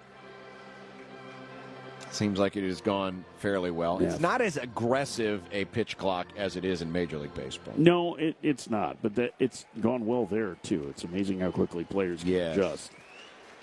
And it definitely has made a huge impact on the pacing of the game. All right, now we're ready, and the 0-2 again. That one outside. They count 1-2 now to Davis. 2-2. 2 outs, man at second. Top of the fourth inning. Louisville batting, trailing 6-0. Season on the line today for the Cardinals.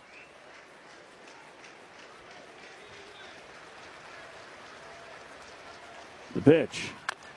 Bouncer foul, first base side. Did see a note this morning on Twitter from our friend Shotgun Spratling, the great D1Baseball.com writer, who said the 4-year-old in their house was keeping track of the brackets and today had this matchup as chicken versus bird. He's technically accurate. 2-2. Checks and takes outside, and the count goes full. The leader matchup is Tiger versus Pig with LSU in Arkansas. So I guess if you're 4, it's a good way to track. The animal certainly part of the allure. The 3-2 to Davis. He takes ball 4 inside, and the inning continues. Boy, that's a good take because that changeup today from Eichhoff has really been baffling these Louisville hitters, and that one just sunk a little bit low and in. That is the first walk issued by Eichhoff, and again, working the count. So even though Louisville only has 3 hits and no runs, this has been a very workmanlike appearance, and now we're going to get a visit from the dugout. Yeah, Matt Williams, the pitching coach for Coastal, is going to go out to talk to Eichhoff, but that was working his way back from 0-2. The freshman did a really good job there, and now Zion Rose homered yesterday. He has the power to get Louisville back in this game. They need a big bull. This is their chance, and the wind, as they're showing on television now, is blowing out to straightaway center field. This is also an opportunity for Coastal to now populate their bullpen. It had been empty, save for a couple of grounds crew members. But now a whole host of Coastal Carolina pitchers are headed that way. None of them, by the way, appear to be Cam Flukie, who was the pitcher who replaced Eichhoff in the first game. Nobody seemed to be in a hurry to get out there either until I think somebody told them to run. Time to go because the meeting's broken up. Sorry. Let's go. 6-0 Coastal Carolina. Louisville trying to get back in the game. Trailing as they bat in the top of the fourth. Zion Rose, the star sophomore, a potential first-round pick last year. Started his collegiate career at Brother Rice in Chicago. Spent his senior season at the IMG Academy in Florida. Former perfect game All-American. Lightning fast hands. Big power potential. 13 home runs this season. First pitch. Takes a strike. It's 0-1. You wonder what he is looking for. Is he looking for the slider? Is he looking for the fastball? There he just was taking all the way. Got 91, inner third. The set. The runners get their lead from first and second. The 0-1. Breaking ball down low, 1-1. Yeah, not turning it loose on that first pitch. That was a pretty good pitch to hit for Rose. But there's clearly something that he is looking for in this at-bat, something he wants while making Eichhoff work. Louisville trying to cash in a run for the first time today. The pitch. Down low. Another breaking ball in the count, 2-0. 2-1, 2 outs, 2 on. The left fielder, Alexander, way off the line towards left center. The pitch. Rose chops it to the left side. Cut off by the third baseman, Walker Mitchell. He will throw to first in time to get him, and the inning is over. Again, Louisville threatens, but they don't score. We've played 3.5 with Coastal Carolina leading Louisville 6-0. A spot in the finals on the line from 1620 The Zone on the NCAA Radio Network. This is the Men's College World Series. Bankers Trust has the expertise to help you hit a financial home run. With special offers on checking and CD products, you'll be on your way to achieving your goals in no time. Their technology and products are designed to help you manage your finances anytime, anywhere. Visit their new full-service location at 192nd and Dodge today, or visit bankerstrust.com. Step up to a brighter financial future with Bankers Trust, where they'll help you hit your financial goals out of the park. Twisted Thunder Fireworks is going to save you big money. You'll find the best variety and the lowest prices in the entire state of Nebraska. Don't believe us? See page after page of unique products and pricing online at twistedthunder.com, where you can watch all our items before you go to the tent. Go to twistedthunder.com to check out all our locations in Nebraska, as well as our location in Council Bluffs at the Horseshoe Casino. That's Twisted Thunder Fireworks. Got diamonds, gold, coins, fine watches. At Saul's Jewelry and Loan, we buy it all. Any size diamond, scrap or broken jewelry, estate jewelry, gold, platinum, collectible, and pre-1964 coins. Even bullion, silver flatware, and silver sets. With 6 metro locations open 7 days a week, no appointment necessary, and immediate payment, it's no wonder why more people choose Saul's. Because we pay more. Saul's Jewelry and Loan, where you get more. Now back to the Patera Landscaping broadcast booth at Charles Schwab Field for more of the Men's College World Series on 1620 The Zone and Westwood One. Presented by Woodhouse Ford and KRT Athletic Muscle Cream. Fourth inning presented by Cheeseburgers at Takeout Joint. Homemade smash burgers, hot dogs, fried chicken, and more. Peace, love, and Cheeseburgers, 40th and Farnham. It's 6-0 Coastal Carolina. And get ready to bat in the bottom of the fourth inning. Wells Sykes will lead things off. 9-1-2 due for Coastal.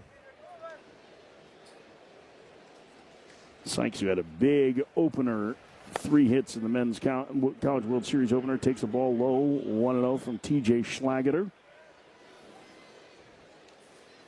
And a nice note from friend Eric Llewellyn, the radio voice of the Florida State Seminoles. We were talking earlier about Schlageter being from Joliet Catholic High School. That pitch misses low.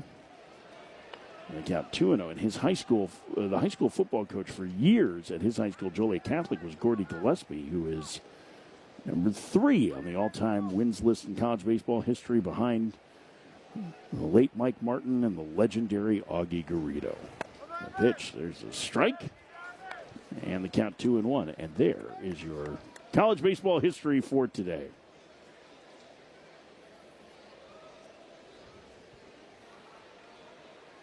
set.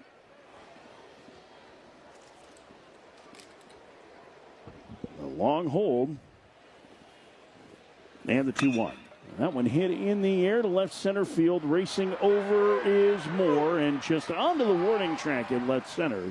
He makes the catch for out number 1. Well, the wind giving that one a little bit of a push. And the rain has started to come down here, too. And has it? Yes, it has. It's a little bit more than a mist. I don't see a whole lot of people rushing for cover. Well, it's maybe a pleasant rain. It's almost like one of those where it's so humid that the sky has to do something, but it's not like big raindrops.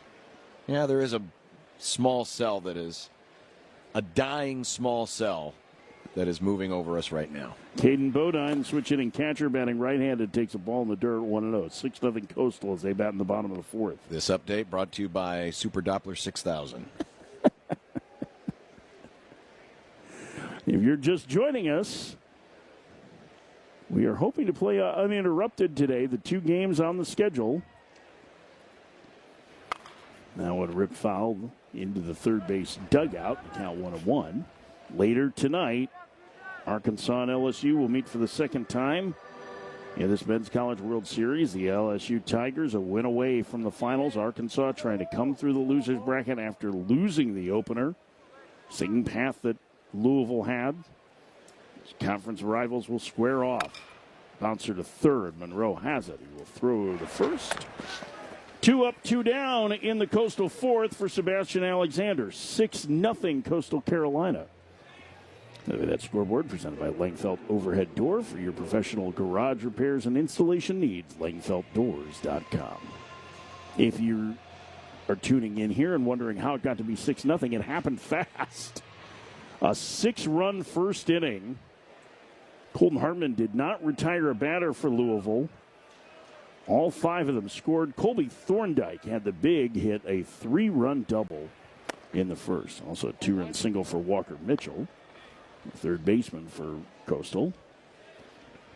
That's how we are where we are right now with Coastal Carolina trying to get back to the finals. The right-handed hitting Sebastian Alexander faces the lefty Schlageter. 1-0 the count, the pitch. Swing and a miss. Got to give a lot of credit to Schlageter for really settling this thing down and at least buying some time for the offense. You just get a feeling that Louisville's going to break through. The question is, when does it happen and how big is it? And do they have enough time left to make a run? Slap to first, diving backhanded stop by Davis. The first baseman takes it to the bag, an excellent play, and a 1-2-3-4th inning for Schlageter. Louisville's going to need to start thinking about scoring some runs here. They trail Coastal Carolina 6-0 at the end of 4 in the Bracket 1 final from 1620 The Zone and the NCAA Radio Network. This is the Men's College World Series on the NCAA Radio Network. For 48 straight years, Ford F-Series have been the best-selling trucks in America. We got here by engineering breakthrough technology, redefining Built Ford Tough, and never settling for second best. But what's really made Ford F-Series the #1 selling trucks in America is you. Ford F-Series, Built Ford Tough. Based on 1977 to 2024 calendar year total sales. The time between Memorial Day and Labor Day is known as the 100 Deadliest Days. It accounts for 37% of Nebraska's traffic fatalities. Sadly, 67 people lost their lives on Nebraskan roads during this time last year. Your children, significant others, parents, pets, and friends matter to you. Drive like they matter. Don't let a crash take you away from their lives. Always wear your seatbelt, keep your eyes on the road, and put your phone away. Brought to you by the Nebraska chapter of the National Safety Council and the Nebraska DOT Highway Safety Office. IBEW Local 22 is hiring. Join a dynamic team offering opportunities in all classifications, low voltage, residential, and commercial. Whether you're an experienced journeyman or have no experience, they'll train you. Enjoy great pay, fully funded medical benefits, and a solid retirement plan. IBEW Local 22 is your gateway to a rewarding career in Omaha. Don't miss the chance to build your future. Call Mike at 402-810-0789. That's 402-810-0789. Welcome back to the Men's College World Series on 1620 The Zone and the Westwood One NCAA Radio Network. Presented by Woodhouse Ford and KRT Athletic Muscle Cream. Along with John Bishop, Mike Farron, I'm Gary Sharp, and the light rain continues to fall. Should not be anything that would require the tarp coming on the field. But if you've ever watched two teams during the time that it starts to rain, the support staff have cell phones, and they will immediately start texting to get an update on what the radar looks like. And if you are in the third base dugout, you are right next to where the NCAA ops sits. So you're asking, is it going to rain hard enough that we're going to have a delay, because everybody is starting to think about their pitching if you'd have to take a guy out, or if there's going to be a delay, do you want to bring a guy in from the bullpen? So there's some strategy involved. But right now, it just appears down here just a nice little summertime rain that should not bring a delay. This report brought to you by TicketsForLess.com. Best seats, best prices, no service fees, TicketsForLess.com. Mike? Gary, thanks. 0-2 now the count to Garrett Pike. Between innings, Kamayu Neighbors, the number 9 hitter, in the Louisville lineup, the second baseman and catcher, Matt Klein, appeared to get into it outside the dugout and then in the dugout again. The two having words with each other. Louisville trailing 6-0. Pitch misses outside, the count 1-2. It wasn't an overly animated conversation, but it definitely looked like they were disagreeing on something. Well, they went back at it in the dugout, and Neighbors had his glove over his mouth as they were almost nose to nose. Outside, the count 2-2 now to Pike. Neighbors is on deck right now.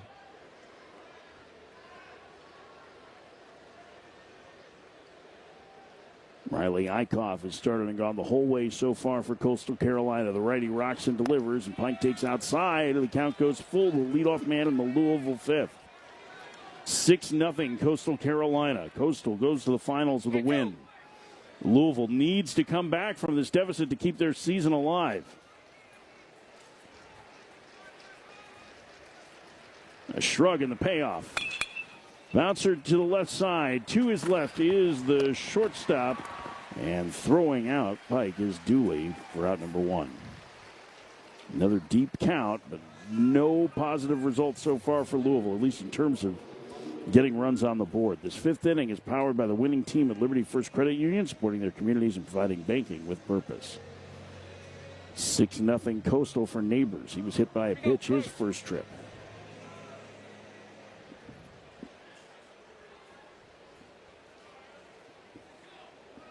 They're still showing footage from ESPN saying something to Klein. It looked like Neighbors was mouthing throw the ball. Yeah.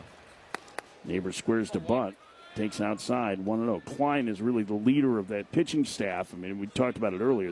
Their numbers when he was out for half the season really changed. I mean, their strike throwing got much, much worse. And Neighbors, as he bounces a foul pass first, is the emotional leader of this team. He is fiery. He is the one that's always talking. He is somebody the players have great respect for. So those are a couple of big personalities that clearly had a disagreement. And I don't know that it's going to necessarily affect Louisville, but could be just the frustrations of being down 6-0. Neighbors serves one into center field for a one-out single.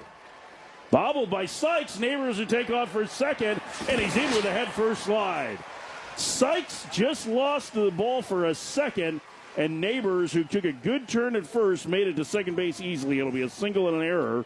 And now another man in scoring position for Louisville. They have yet to catch in.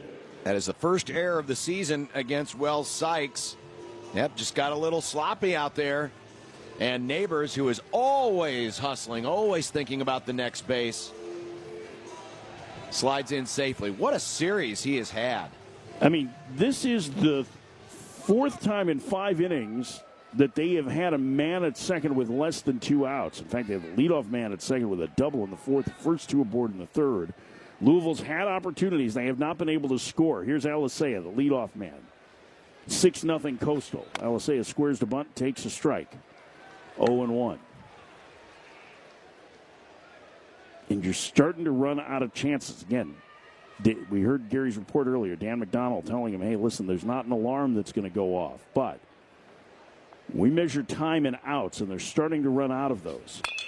Chopper to short. It'll move the runner to third. Behind the bag, Dooley will throw to first. And that's the second out. Well, Dooley was played perfectly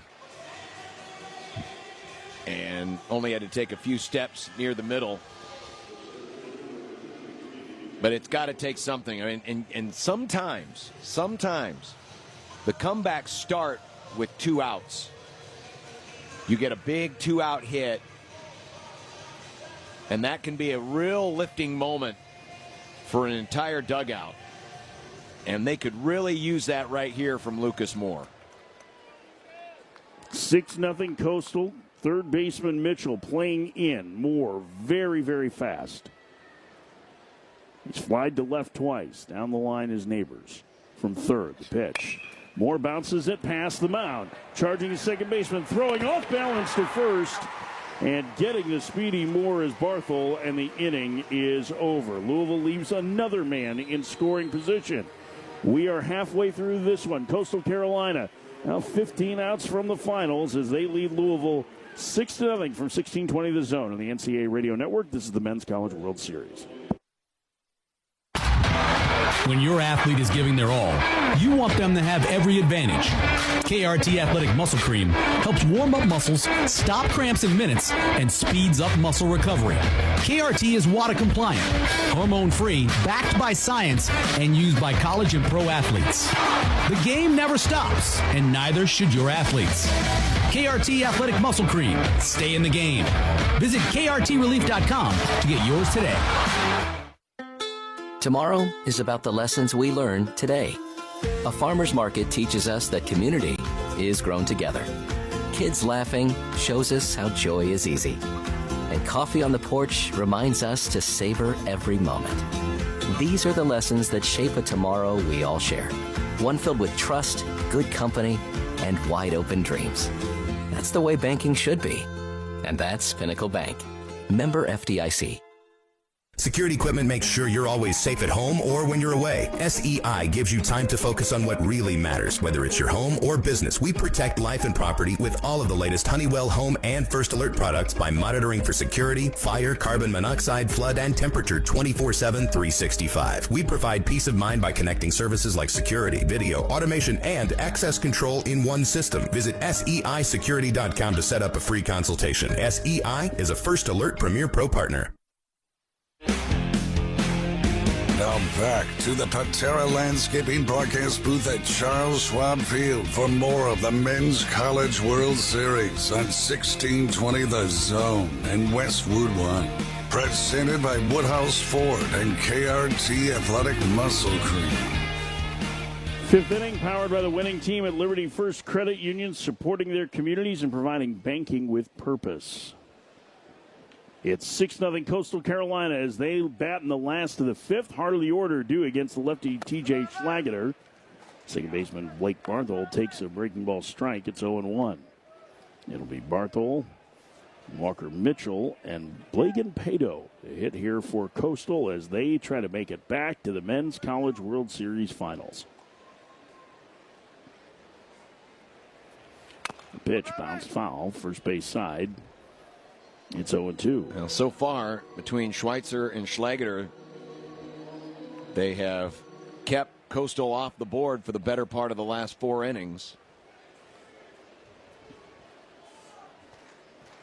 Bartle, former freshman All-American, left-handed hitting second baseman Waits, and the pitch in the dirt.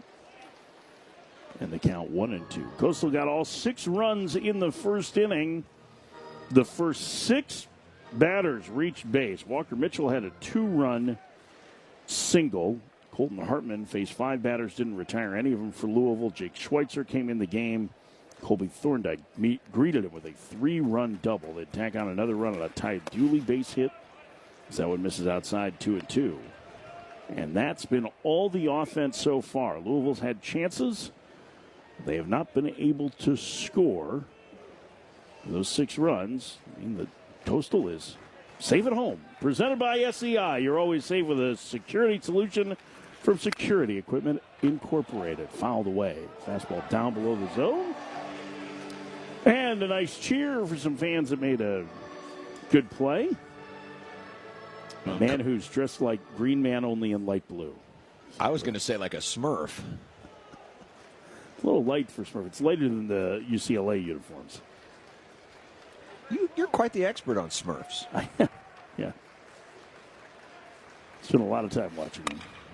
In the air to left, moving back a step is Zion Rose. And the leadoff man is gone in the Coastal Carolina fifth. Something tells me you had a thing for Smurfette. Who didn't? Gargamel. Well, no, he did have a thing for her, didn't he? Yeah, he wanted to eat them, didn't he? Just all of them. Man, like that seems really bleak. It does, but what was his cat's name? Was that Odie? Oh, no. Odie was the dog. That was Garfield's friend. I don't remember what the cat's name was. Such an odd show. We had odd shows back then. First pitch is a breaking ball that misses to Walker Mitchell. What an Azrael was the cat. Nick Grimm, our producer, all over it. I am sure that he had to Google Smurfs. See, at least we got to a closer decade. That's we're in the 80s 40 now, years so now, we're right? working on it. We're slowly. working on By the time Kugler gets here, we might be into the by 2000s. the time Kugler gets here, it's back to the 1880s. Inside, it's 2-0. Will he even be able to figure out how to use the equipment? That's the real question. Probably not. At his advanced age. It is nice that they wheel him out of the, that would this is in 3-0. They wheel him out of like that, the chamber where they keep him frozen all year, just to come out to do the event for the weekend and then put him back in. Yeah, they For spent a lot of cryogenic? money on that. Yeah. Cryogenic technology. Well, he does TV now, so 3-0. Outside, ball 4. Some call it cryogenics. Some call it having to watch UFL. I don't know.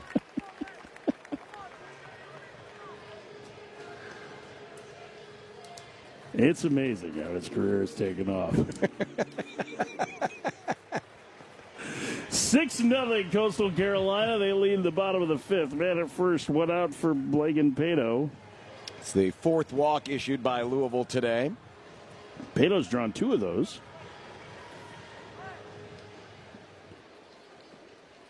Transfer from Longwood. He's had a really nice defensive Men's College World Series. Made a couple of great plays, including a sliding catch in the corner in their opener. He pops out, went up, foul, first base side. Davis in the coaching box. The left-handed first baseman gloves it for out number 2. Mitchell holds it first, and here's Colby Thorndike. We mentioned earlier he had the big blow in this one, a 3-run double that really busted things open in the first inning. 6-0 Coastal. We're not quite to out-counting time for the Chanticleers, but we're getting close. Throw over to first, and the runner is back. Well, there's more outs ahead, more outs in the rear view than there are in front. It's 12 to go, but we're not in out-counting mode yet.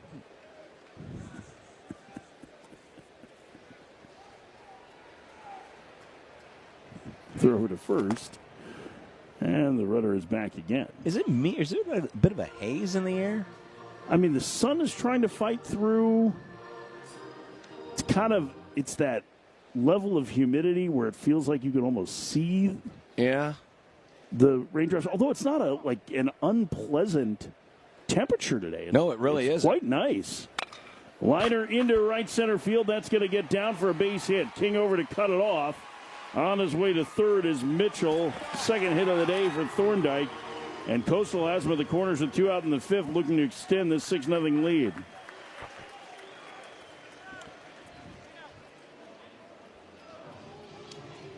Thorndike got a slider that hung up in the zone and was able to knock it into right center field. King able to cut it off, and with a good strong throw, kept him to one base. Going first to third is Mitchell with 2 outs. And action in the Louisville pen. Their bullpen has done a pretty decent job since that first inning.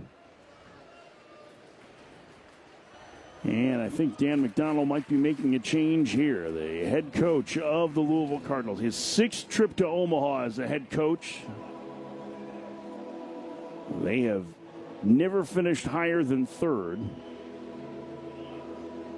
But there's action in the bullpen, and I think we're going to get a pitching change here for Louisville. We'll tell you about the new pitcher in a moment. This call of the bullpen presented by Oscar's Pizza and Sports Grill, home of Big O Pizza and award-winning char-buffed wings. Coastal Carolina has them at the corners with 2 outs in the bottom of the 5th, leading Louisville 6-0, trying to make another trip to the Men's College World Series finals. You're listening to Men's College World Series.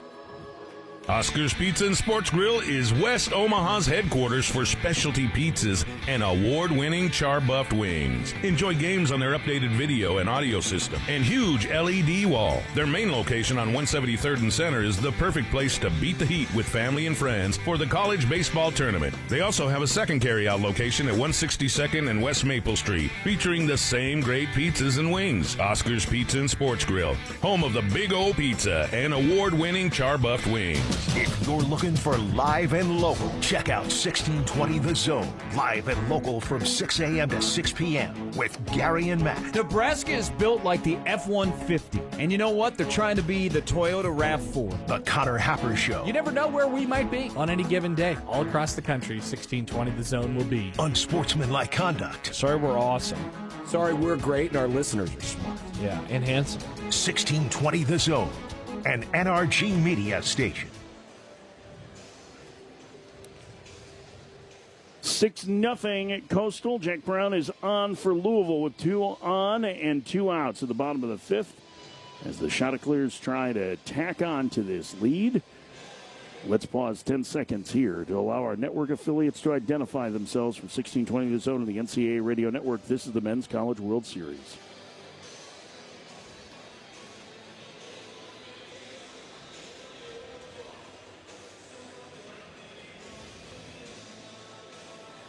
John Bishop, Mike Farron, Gary Sharp with you here from Charles Schwab Field in Omaha, Nebraska. We told you earlier there was a disagreement between second baseman Kamayu Neighbors and Matt Klein, the catcher for Louisville. That was coming off the field in their last defensive half inning. Gary is down on the field and has more.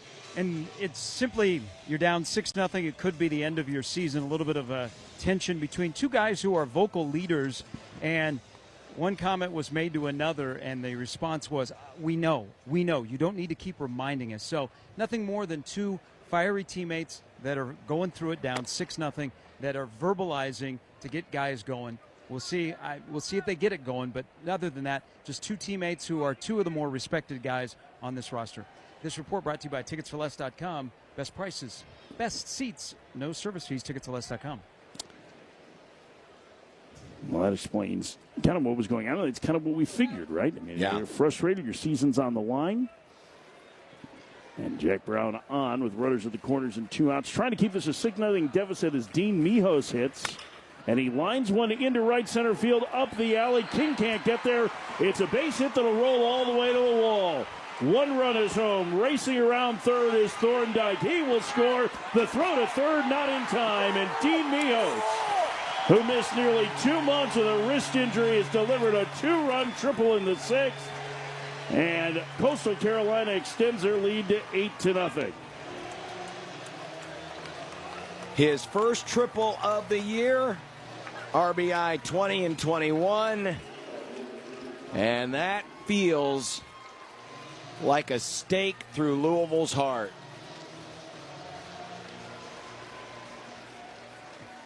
Eight 0 fifth inning, and a man at third for Ty Dooley, the shortstop. Left-handed hitter takes outside, 1-0. It was a fastball right down the middle of the plate. He was looking fastball first pitch, got it, and crushed it. And now maybe at 8-0, you can start counting outs if you're Coastal.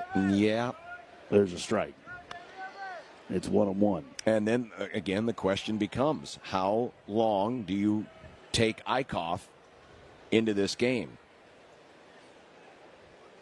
Swing and a miss. Of course, now you can pitch it just with regular bullpen arms, and the possibility of seeing Cam Flukie seems to be completely out the window. Yeah, I would say that they're set up pretty well for the finals if they hold on here. Swing and a miss. Dooley down on strikes. The inning is over. But Coastal takes on 2 more. We head to the 6th. Coastal Carolina leading Louisville 8-0 with a trip to the finals on the line in association with 1620 The Zone. You're listening to the Men's College World Series on the NCAA Radio Network. At Rotella's Italian Bakery, they put unsurpassed product quality into everything they bake. Old world skill and experience are masterfully blended with modern efficiencies to create the delicious breads, rolls, hamburger and hot dog buns, and other specialty products that have delighted their customers since 1921. Combining customer satisfaction with uncompromising quality is their goal. Rotella's Italian Bakery, a century of pride in every slice. To see the full menu of products, visit rotellasbakery.com. This season, step up to the plate with exceptional offers at Woodhouse Ford. For a limited time, you pay what we pay, with exclusive employee pricing on the full lineup of award-winning vehicles. From the built tough F-150 to the versatile Bronco, it's your chance to drive home a new Ford with a deal that truly knocks it out of the park. View inventory and our exclusive offers online, or visit Woodhouse Ford at our 3 locations in Blair, Omaha, and Plattsmouth. Life gets hectic, and that can pull away from your wellness goals. So when you finally focus on your health, why get lost in a sea of impersonal options? Discover No Name Nutrition, your family-owned health food haven with personalized service. We'll guide you to the best choices for your journey. 2 convenient locations in Omaha, ready to support your well-being. No Name Nutrition, proudly fostering healthier lives. Visit nonamenutrition.com today, 144th and Center, or North 72nd Street. Welcome back to the Men's College World Series on 1620 The Zone and the Westwood One NCAA Radio Network. Presented by Woodhouse Ford and KRT Athletic Muscle Cream. 6th inning presented by the Drug Enforcement Administration. To learn about the dangers of fentanyl or to join in the fight against drugs, visit DEA.gov. 8-0. Coastal Carolina leads. Top of the 6th, Harley order due for Louisville. They've had chances but have not been able to play to run against Riley Eichhoff. Bullpen starting to toss for Coastal.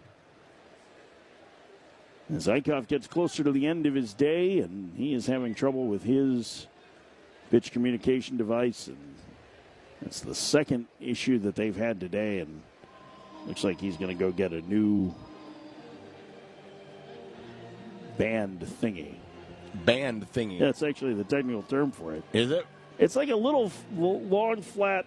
It almost looks like, you know those plastic shims that you put under your furniture when it's wobbly? That's kind of what it looks like, and it fits in the lining of the cap right by the ear. Yeah, now, we see some teams use the wrist so they can look at. Yeah, there's different companies. Right. So the one that he is using appears to be the actual pitch comm, which has become kind of the catch-all phrase. The catch-all phrase. They became the Kleenex of and that's pitch communication. Yes, that's exactly it. And do you know the story behind how that was developed? First pitch to Matt Klein. I do not. As a strike, but I have a feeling you're going to tell me. I am. So the 2 guys that designed this, they came up with it during 2020, during COVID shutdown, and they're both baseball fans. They live in Scottsdale, Arizona, and they are mentalists. In the air to left center field. Coming in now a couple steps is Sykes, who makes the catch. Leadoff man gone in the Louisville 6th. Mental, for Jake Monroe. Right, which is not like Ed Grimley meeting Pat Sajak. they're the people that, like, you go to a thing and they go, man, I'm thinking that maybe you have 3 dogs at home. And like, whoa, so mind readers. Apparently, basically. So what this technology is similar to what they use, where you can't hear it around you, but the players can hear the noise. And so there are some tricks to being a medalist, apparently. Tapper fouled, 0-1 to Monroe. I thought they were just a little speaker in there. Well, that's basically what it is, but that's what mentalists use. They're not... John, it's all an act. They're actors? 1. House to third. He was left knocked down by Mitchell. The throw to first not in time. Monroe beats it out, and he'll be at first with 1 out here in the 6th. We'll see if that's a hit or an error. Looks like they've already posted the error. Yep. No, we had an error earlier. That's right, from Sykes. We'll await. He is determining. Now bring up Eddie King Jr. 8-0 Coastal Carolina with Louisville batting in the 6th. At any rate, that's how they developed it.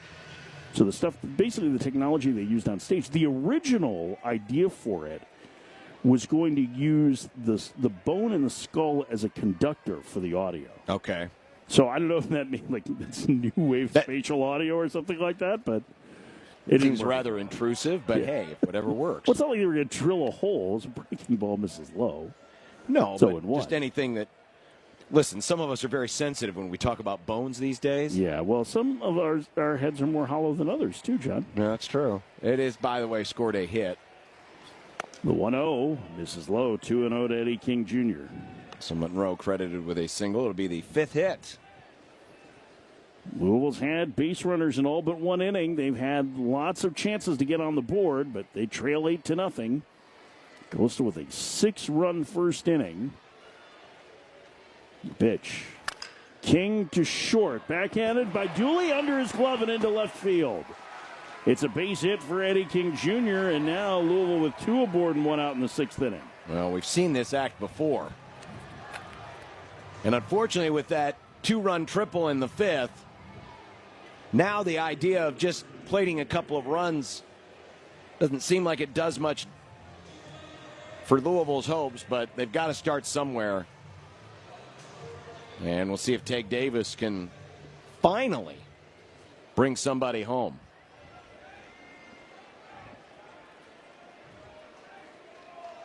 Tate Davis drew a walk his last trip, coming back from an 0-2 count. Louisville needs a big hit if they're going to hope to get back in this game. First pitch outside, it's 1-0.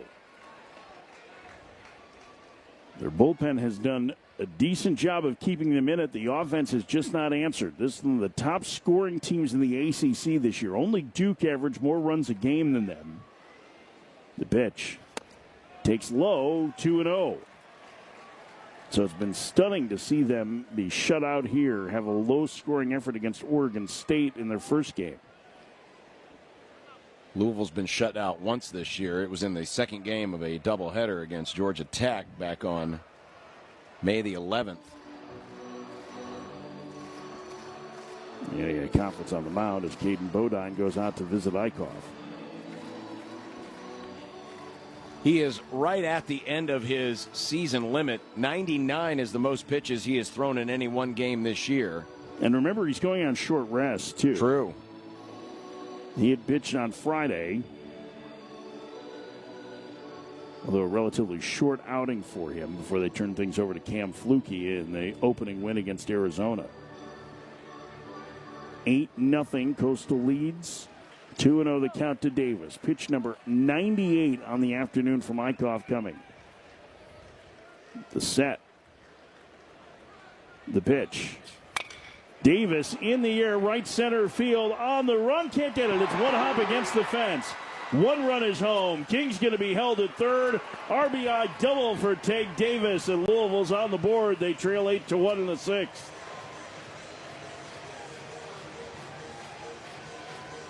No chance for Pato to get there. It was smashed up the alley, and that was the best swing we've seen from Davis as that one left the bat at nearly 110 miles an hour. And good play off the bounce by Wells Sykes to get the ball back to the infield and playing it carefully. Louisville holding up King at third base. And Matt Williams, the pitching coach for Coastal Carolina, is going to go and make a visit to the mound here. Matthew Potok has been warming in the left field bullpen for Coastal. Potok with really good stuff. Matt Williams took a look down there. The first-year pitching coach made a huge difference. Came from Liberty. And he's going to make a pitching change. So Potok will be entering the game. Louisville's on the board, and they're threatening. They trail Coastal Carolina 8-1 in the top of the 6th inning with 1 out. Coastal will win to the finals. Louisville trying to keep their season alive. It's called The Bullpen, presented by Oscar's Pizza and Sports Grill, home of Big O Pizza and award-winning char-buffed wings. You're listening to the Men's College World Series. Oscar's Pizza and Sports Grill is West Omaha's headquarters for specialty pizzas and award-winning char-buffed wings. Enjoy games on their updated video and audio system and huge LED wall. Their main location on 173rd and Center is the perfect place to beat the heat with family and friends for the college baseball tournament. They also have a second carryout location at 162nd and West Maple Street, featuring the same great pizzas and wings. Oscar's Pizza and Sports Grill, home of the Big O Pizza and award-winning char-buffed wings. If you're looking for live and local, check out 1620 The Zone. Live and local from 6 a.m. to 6 p.m. with Gary and Matt. Nebraska is built like the F-150. And you know what? They're trying to be the Toyota RAV4. The Connor Happer Show. You never know where we might be on any given day. All across the country, 1620 The Zone will be. Unsportsmanlike conduct. Sorry we're awesome. Sorry we're great and our listeners are smart. Yeah, and handsome. 1620 The Zone, an NRG media station. Junior right-hander Matthew Potok is on for the Chanticleers. The right-hander who has been so good out of their bullpen this season, making his first appearance at the Men's College World Series. 20 appearances, 35 in the third innings, just 8 walks, 33 strikeouts, and a 2.55 ERA. And if you take out the 3 runs he gave up to East Carolina at the beginning of the regionals, and that was a game that Coastal was winning 18-7, so it really wasn't of any consequence. He's only allowed 1 earned run going all the way back to mid-April. He gave up a run in 4 innings of work to Appy State, but he's put a lot of zeros on the board. The ERA has been in the mid to upper 2s all season long. And his job here with his mid-90s heat is to smother this little ember that's trying to ignite for Louisville. They finally got a run in. They've got 2 on here with only 1 out. And you feel like if Louisville is going to make a comeback today, that these 2 base runners need to come home. Zion Rose coming to the plate, the leading RBI man for Louisville. They trail 8-1 in the top of the 6th. Eddie King Jr. at third, Tag Davis at second. Potok works from the third base side of the rubber, as John mentioned. Really good fastball and excellent slider. First pitch. And a liner caught by the third baseman Mitchell for out number 2. That ball was smashed by Rose, but right at the third baseman. And boy, if he was not in the way there, that's a double into the corner. 2 outs. 106 off the bat, and he was not going to make the same mistake twice. Remember, he gave up. He didn't swing on a fastball that was center cut when he had 2 on his last time up. He took that pitch. He was looking something middle in, got it, hit it hard, but unfortunately for him, right at the defense. Garrett Pike bats, the DH, batting left-handed, takes the ball low, 1-0. He singled and grounded out.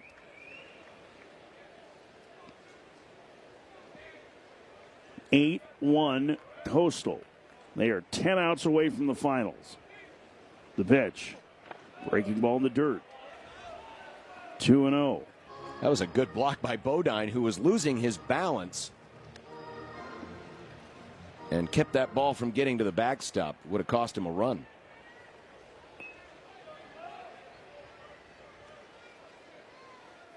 Potak climbs back onto the rubber. The righty, the hands at the belt. And the pitch. Ripped through the right side. It's a base hit. King will score. Davis will stop at third. RBI single for Garrett Pike. And it's now 8-2 Coastal.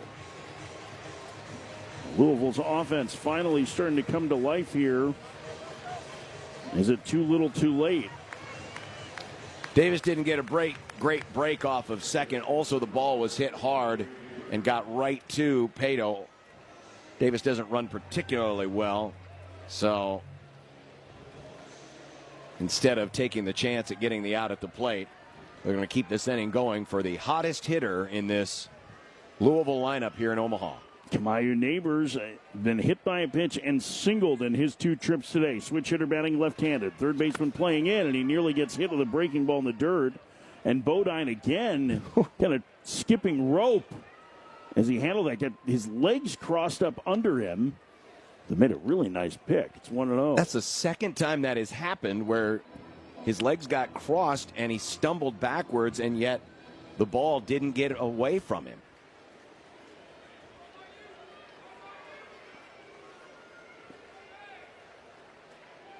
Potok.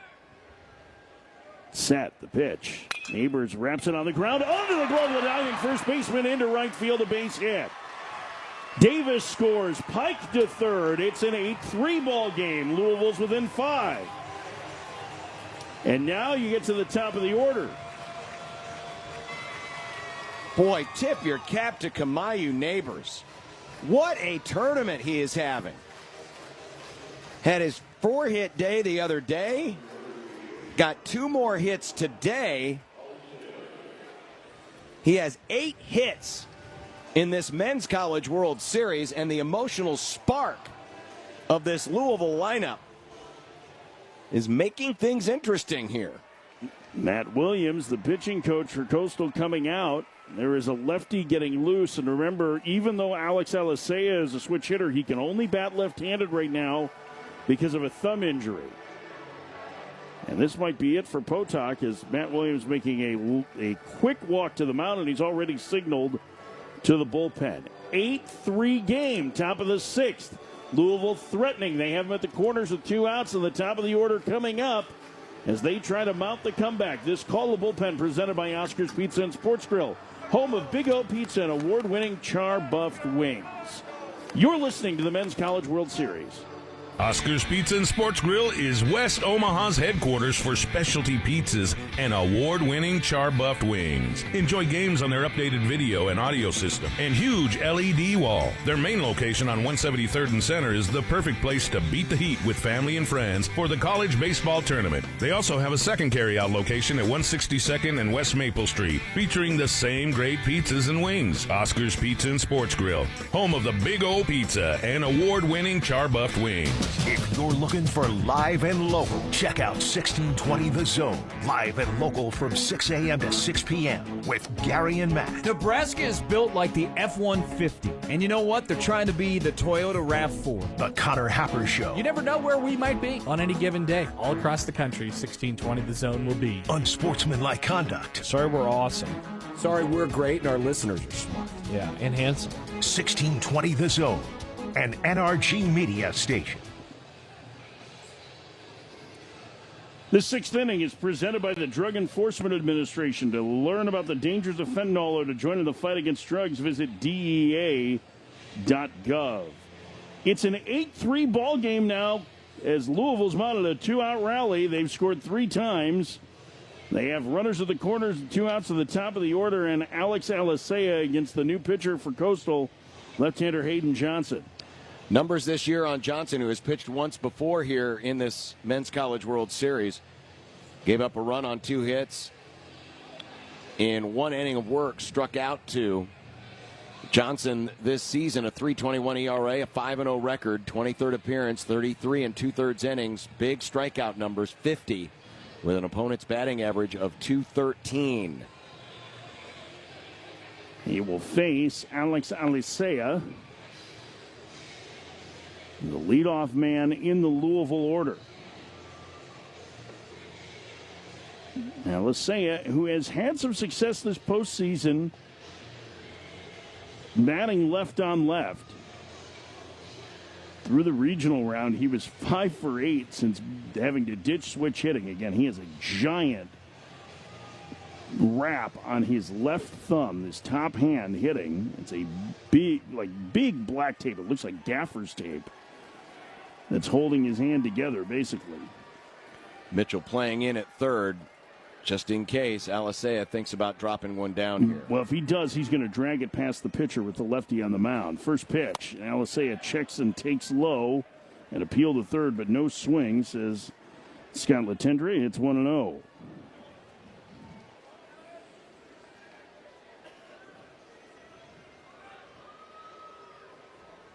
The set. The pitch. Checks and takes low again. It's 2-0. 2 straight breaking balls. Neighbors does not have a good read on the pitcher. At first, he has been moving back on both deliveries, back to the base. Meanwhile, Caden Bodine is at a very busy inning, blocking balls in the dirt. And you have to think that Alisea is going to get a fastball here. And the question is, can he get it onto the barrel and get it into the outfield for Louisville?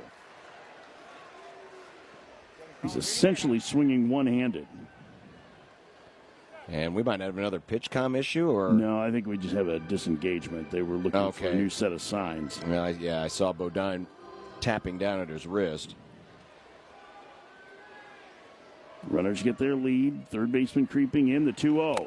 Swing and a miss. Boy, he had a big cut on a fastball running in under his hands. It's 2-1.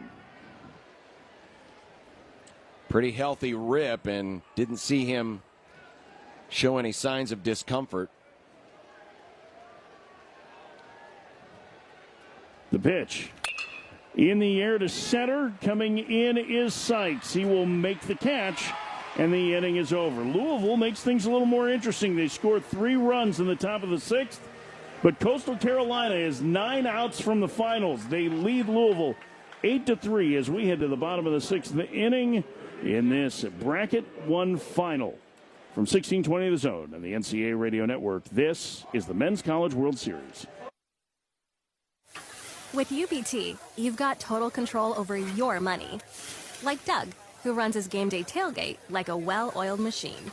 I got burgers, brats, chicken, dogs, plus all the fixins'. And with the UBT Go app, I can track my food spending from anywhere. Pro move. They don't call me Grill Sergeant for nothing. No matter your goals, UBT helps you feel good about reaching them. Union Bank and Trust. Member FDIC. Baseball fans, get in the action when you get your tickets at ticketsforless.com or through the Tickets for Less app. Score extra savings on your tickets when you use promo code THEZONE at checkout. Simply visit ticketsforless.com or download the free Tickets for Less app from your app store today. Reminder, Tickets for Less never charges added service fees. Every seat holds a story. Find yours and save at ticketsforless.com. Ticketsforless.com is not an official ticket reseller of the NCAA Men's College World Series. The hot, humid weather is coming, but if you call Patera Landscaping today, you can be relaxing in your crystal clear swimming pool this summer. Patera's design team will expertly craft and install your stunning pool that your family and friends will enjoy this summer and for years to come. Enjoy baseball, cookouts, and your perfect swimming pool from Patera this summer. Go to PateraLandscaping.com. For pool design, outdoor living, and landscaping, call Patera. Now back to the Patera Landscaping broadcast booth at Charles Schwab Field for more of the Men's College World Series on 1620 The Zone and Westwood One. Presented by Woodhouse Ford and KRT Athletic Muscle Cream.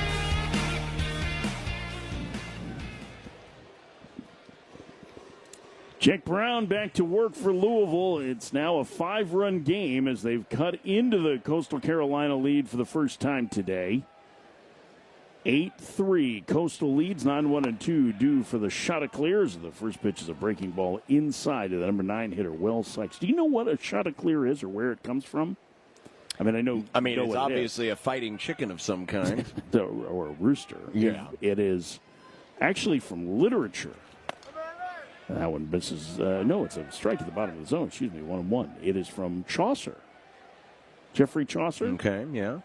Not the guy that you're looking at me like Geoffrey Chaucer. Man, didn't he play shortstop for the Reds? No, it's not what I was. I know who Chaucer is.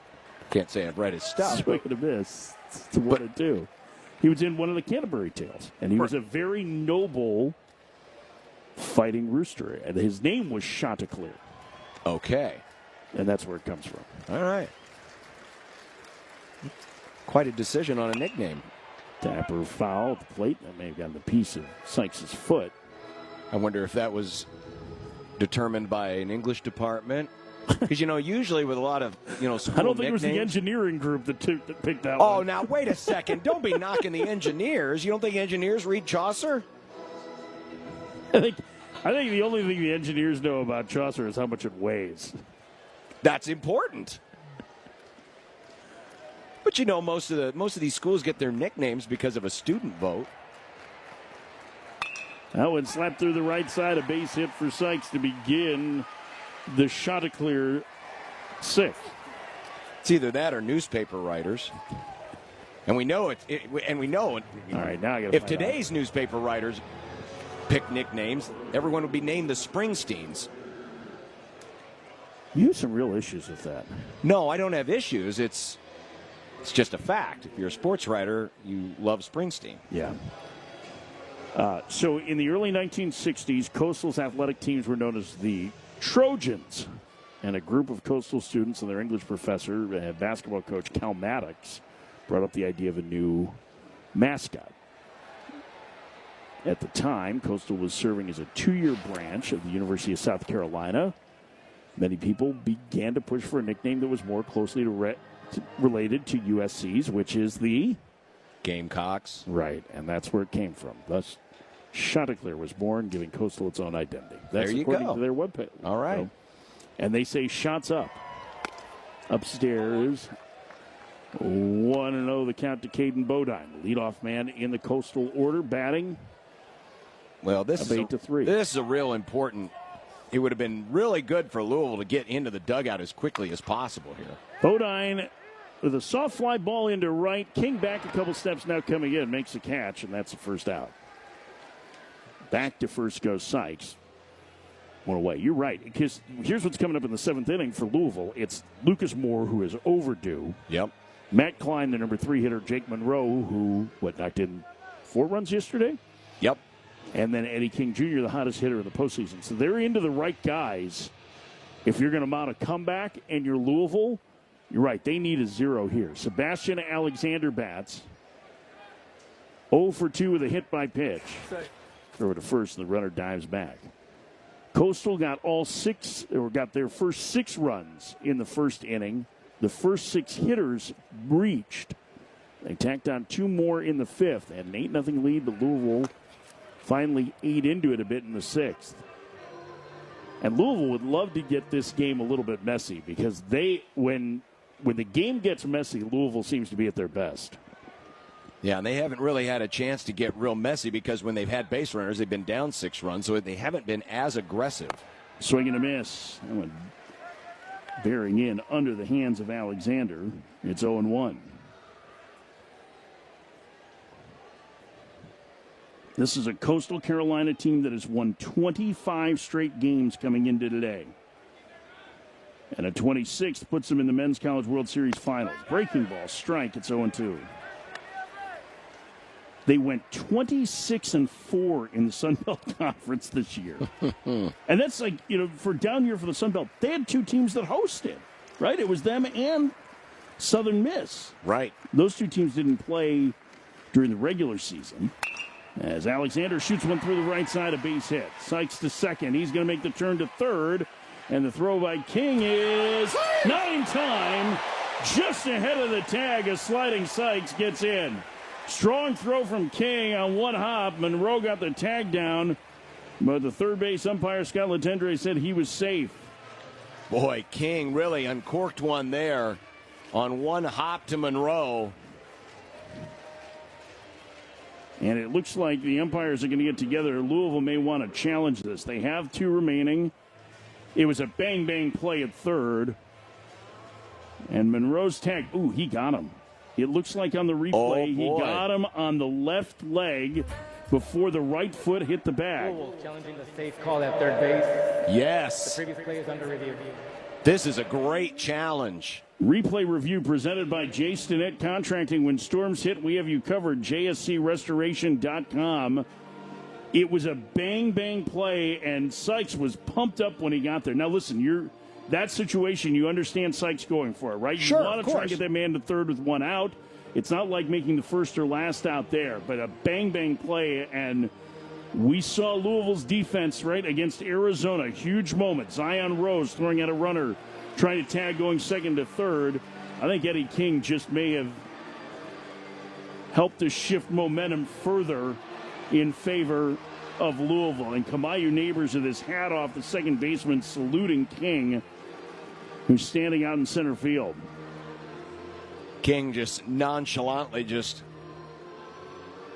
walking right now. I think they can see, and they've shown the replay several times here on the big screen, and the Louisville fans have roared their approval.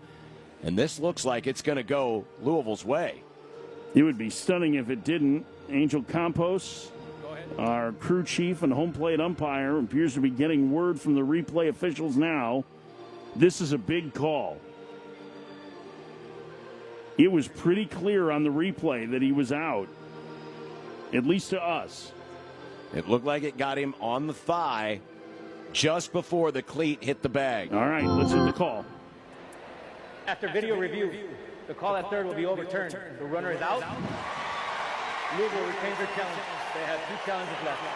Eddie King Jr., who's done it with his bat all postseason, just showed off a cannon arm to gun down Wells Sykes going first to third for the second out. And the Eddie chant goes up. And boy, sometimes that's what it takes. A great defensive play, and especially building off the last half inning. Now all of a sudden, Louisville feels a little bit better about things. Now Dan McDonald's going to come out. There is activity in the bullpen. You have the left-hander Barthol due up and a lefty working, and I think the call's going to be made here. Yeah, Kyle Stark, I believe, is coming into this game for Louisville. 2 outs, man at first. Louisville trying to come back, trailing Coastal 8-3. Coastal wins. They go to the Men's College World Series Finals. This call to the bullpen is presented by Oscar's Pizza and Sports Grill, home of Big O Pizza and award-winning char-buffed wings. This is the Men's College World Series. Oscar's Pizza and Sports Grill is West Omaha's headquarters for specialty pizzas and award-winning char-buffed wings. Enjoy games on their updated video and audio system and huge LED wall. Their main location on 173rd and Center is the perfect place to beat the heat with family and friends for the college baseball tournament. They also have a second carryout location at 162nd and West Maple Street, featuring the same great pizzas and wings. Oscar's Pizza and Sports Grill, home of the Big O Pizza and award-winning char-buffed wings. If you're looking for live and local, check out 1620 The Zone. Live and local from 6 a.m. to 6 p.m. with Gary and Matt. Nebraska is built like the F-150. And you know what? They're trying to be the Toyota RAV4. The Connor Happer Show. You never know where we might be on any given day. All across the country, 1620 The Zone will be. Unsportsmanlike conduct. Sorry we're awesome. Sorry we're great and our listeners are smart. Yeah, and handsome. 1620 The Zone, an NRG media station.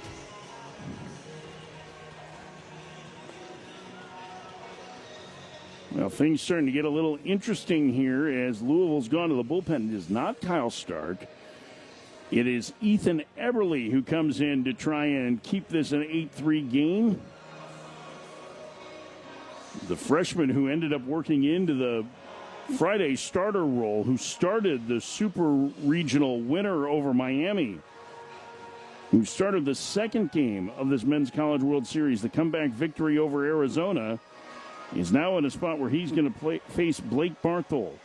Louisville was hoping to get through this with fresh arms. They really haven't done that today, but again, you understand why. The season is on the line. So Eberle, who went 3 2/3 innings against the Wildcats, gave up 3 runs, 6 hits, struck out 5, making his 10th appearance of the year out of the bullpen. 61 2/3 innings overall, 58 strikeouts. As he will face Blake Barthol, runner at first. There's just been a replay overturn on a runner going first to third. Wells Sykes thrown out by Eddie King, and Louisville, who just scored 3 runs in the top of the 6th to get off the mat.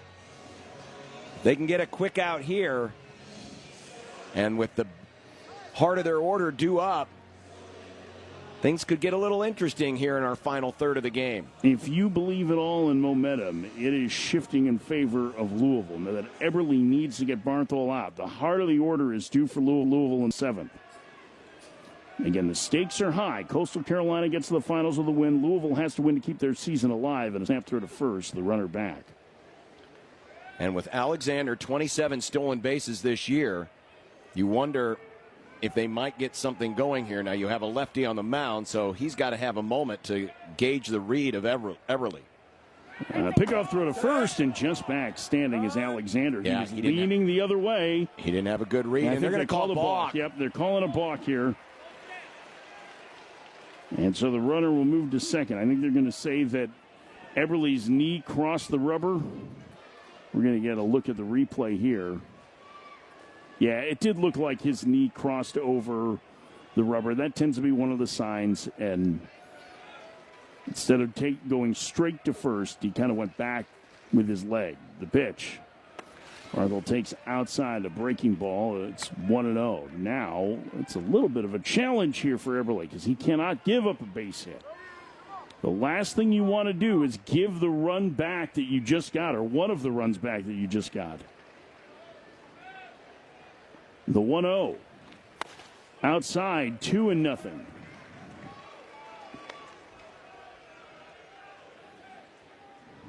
The freshman has been really poised this year for the Cardinals. So the spot isn't going to be too big for him. It's going to come down to pitch execution. He's fallen behind a really good hitter in Barthel. The pitch. Flared into left center field. It's going to get down for a base hit. Alexander comes around to score. An RBI single for Barthel, and it's 9-3 Coastal. The balk burns them. And Blake Barthol sticks a fork in Louisville's momentum balloon. Just a good piece of hitting. This one off, gets it out. Oh, just enough. Uses the velocity of the pitch just to drive it into left center field.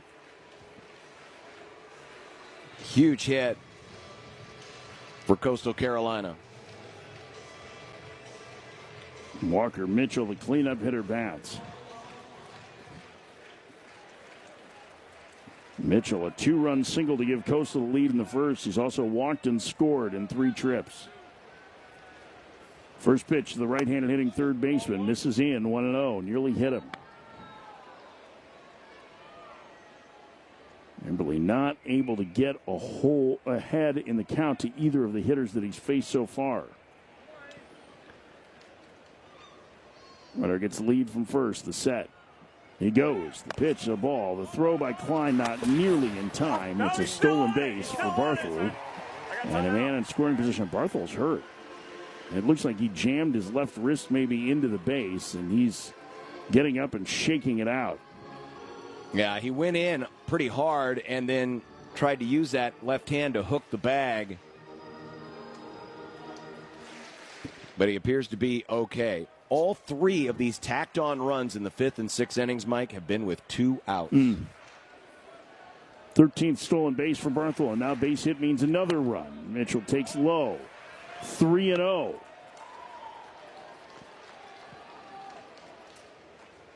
Eberle needs to get back in the strike zone here for Louisville. Coastal looking to thwart the uprising. Come back and take control of this game again. Called strike on the inside corner. It's 3-1.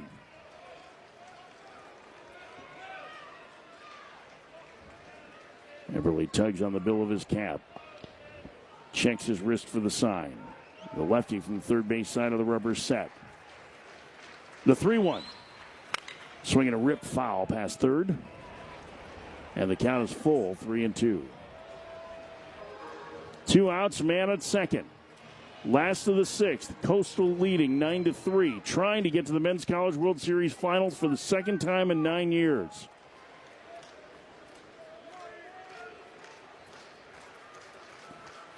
The set. The 3-2. Upstairs, ball 4, and the inning continues. Eberle just has not been sharp here. Having a hard time getting anything over the plate. Blagan Pato, who walked and scored in the first, has actually walked twice today. No action as of yet in the Louisville pen, so Eberle's going to have to get out of this jam against Pato.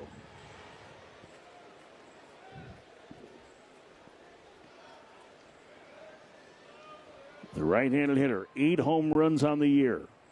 9-3 Coastal, bottom 6, and Everly a spin move and toss to second. And the runner back standing.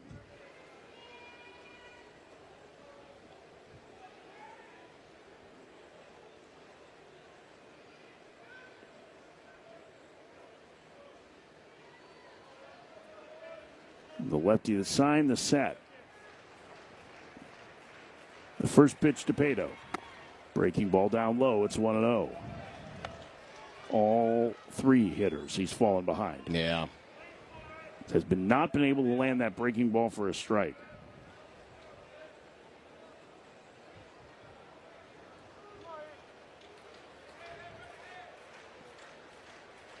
The pitch.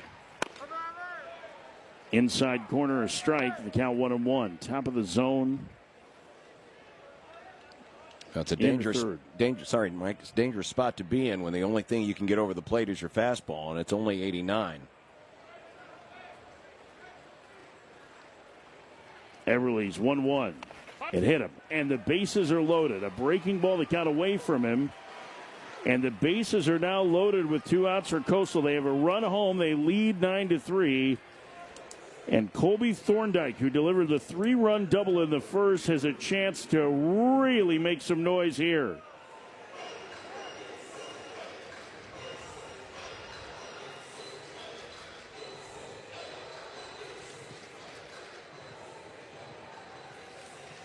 Thorndike's already driven in 6 runs in this Men's College World Series. And Roger Williams, the pitching coach for Louisville, is going to come to the mound. Right-handed activity just got underway, so this is not going to be a change. Usually Dan McDonnell makes those changes, but unfortunately Eberle has not been able to keep the momentum.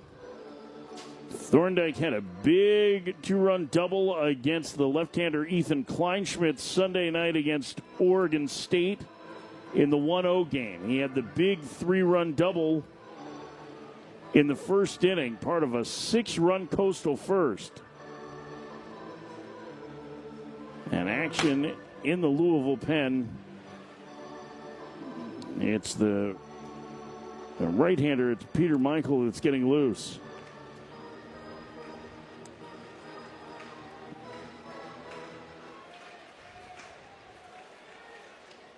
Bases loaded, 2 outs. The conference is over. Eberle against Thorndike. Left on left matchup.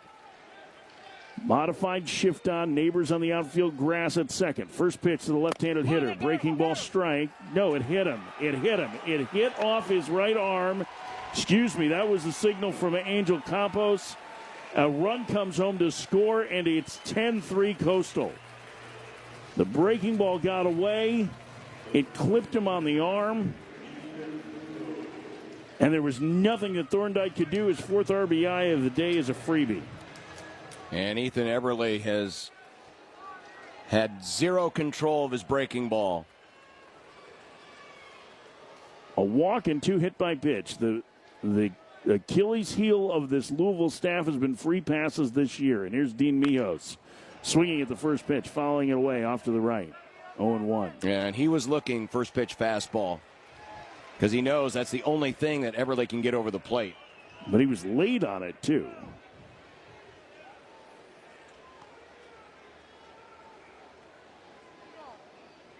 Oh, and 1 the count, the set. The delivery. Upstairs, 1-1. If I were a Chanticleer hitter right now, that's all I'm looking for.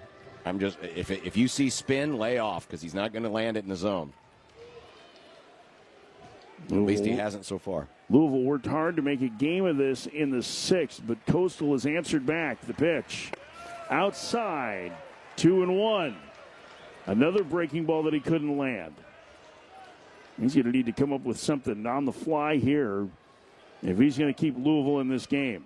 2-1 the count. Eberle set the pitch. Fouled away off to the right and out of play in the count 2-2. Well, the fastball is not something that Mijos is squaring up. If it's at the top of the zone, it looks like he's a little tardy on it. So maybe Eberle could climb the ladder a couple more inches and get him some swing and miss. It's not overpowering. It's 89 miles an hour, but it's got some horizontal movement. It'll move away from the righties. 2-2 the count. Bases loaded, 10-3 Coastal in the sixth. The pitch upstairs. He tried your idea, John, but it was too high. And now the count is full, and all three runners will be on the move. Mios, who knocked in a pair of insurance runs in the fifth with a 2-run triple. Batting with the bases juice. 10-3 Coastal. Runners will be on the move here. They go. The pitch. Called strike 3 on the inside corner. And the inning is over. But Coastal gets a pair of runs back. They are 9 outs away from the final. They lead Louisville 10-3 in the Bracket 1 final. In association with 1620 The Zone, you're listening to the Men's College World Series on the NCAA Radio Network. It's a scorcher out there, folks, and if your AC's throwing wild pitches, it's time to call in the relief team. Skradsky Heating and Cooling.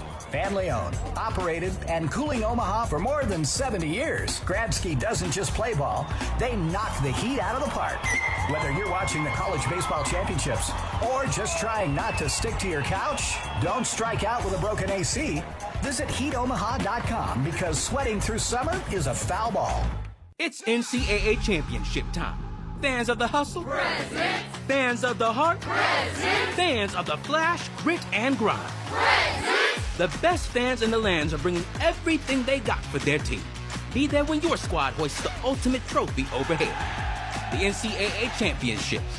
Attendance is encouraged. Passion is mandatory. Buy your seats today at ncaa.com/tickets. Class dismissed. For 48 straight years, Ford F-Series have been the best-selling trucks in America. We got here by engineering breakthrough technology, redefining Built Ford Tough, and never settling for second best. But what's really made Ford F-Series the #1 selling trucks in America is you. Ford F-Series, Built Ford Tough. Based on 1977 to 2024 calendar year total sales. Welcome back to the Men's College World Series on 1620 The Zone and the Westwood One NCAA Radio Network. Presented by Woodhouse Ford and KRT Athletic Muscle Cream. Along with Mike Farron, I'm Gary Sharp, John Bishop as well. John Benedict, the organist of the College World Series, joins us. Welcome back. Thank you, sir. Good. All right, tell us a little quick background on you're back for another year. But when you're not here, you are... all the above. You got like a sample platter job. We kind of have to have this kind of ongoing slew of things to do to make ends meet. But you know, this is just one of them, and it happens to be a fun one. And you buried the lead. You're the organist at Wrigley Field. I don't know. I thought you were going to intro it. That sort of comes with the name tag. But no, yeah, me and Josh Langhoff over at Wrigley Field while I'm here, and he's there right now as the Brewers are in town. So. How has your job changed with social media? Because you're on TikTok, you're taking requests from fans? It hasn't really changed. I kind of came into the game with that in mind because I know that was sort of taken off when I started. And, you know, it's kind of a cool aspect where people can request and you can connect with people over the world, whether they're at the ballpark or in Europe. It doesn't really matter. You can connect with everyone. Hey, that's awesome. Thanks, John. Appreciate it, Gary. John Benedict, the organist here at the College World Series, also at Wrigley Field. This report brought to you by Tickets for Less. Best seats, best prices, no service fees. Ticketsforless.com. Gary, appreciate it. Lucas Moore flies out to center on the first pitch of our seventh inning. Presented by the American Physical Therapy Association of Nebraska. Choose movement, choose health, choose physical therapy. Choose pt.com/NE. Strike taken on the inside corner here from Matt Klein. And the count is even, 1-1 strike. It is 10-3 Coastal Carolina. They are 8 outs away from playing for a national championship starting Saturday night. Off speed in there for a strike. Hayden Johnson, who came in and put out the fire in the sixth. Louisville looked like they had some momentum building. They had scored 3 runs. They had cut the deficit down to 5. Pitch to Klein is outside. They got a great defensive play by Eddie King as he threw out a runner at third. They only needed one more out. But Coastal Carolina delivered with 2 run-scoring singles. And the lead is back to 7. The pitch is fouled off. It got away from the catcher. It's going to be a strike. Missed it. He did not foul it. Catcher just dropped it. And it'll be a throw to first, and Matt Klein is retired on strike. So 2 away here as we can see the finish line now in Omaha. Coastal Carolina, winners of 25 straight. Been to 4 super regionals since 2008. Gary Gilmore got this program started as far as this run of success. Of their 21 NCAA tournaments, pitches downstairs to Monroe, 20 of them have happened since 2001. They have been a regular participant in the postseason, and while this is only their second trip to Omaha, they won it all on their first trip, and they're closing in on playing for a title here in their second trip. Ball 2 is high to Monroe.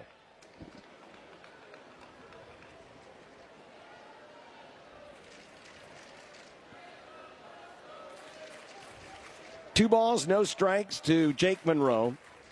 Singled and scored in the 6th. Pitch is foul, tipped into the catcher's mitt. 2-1.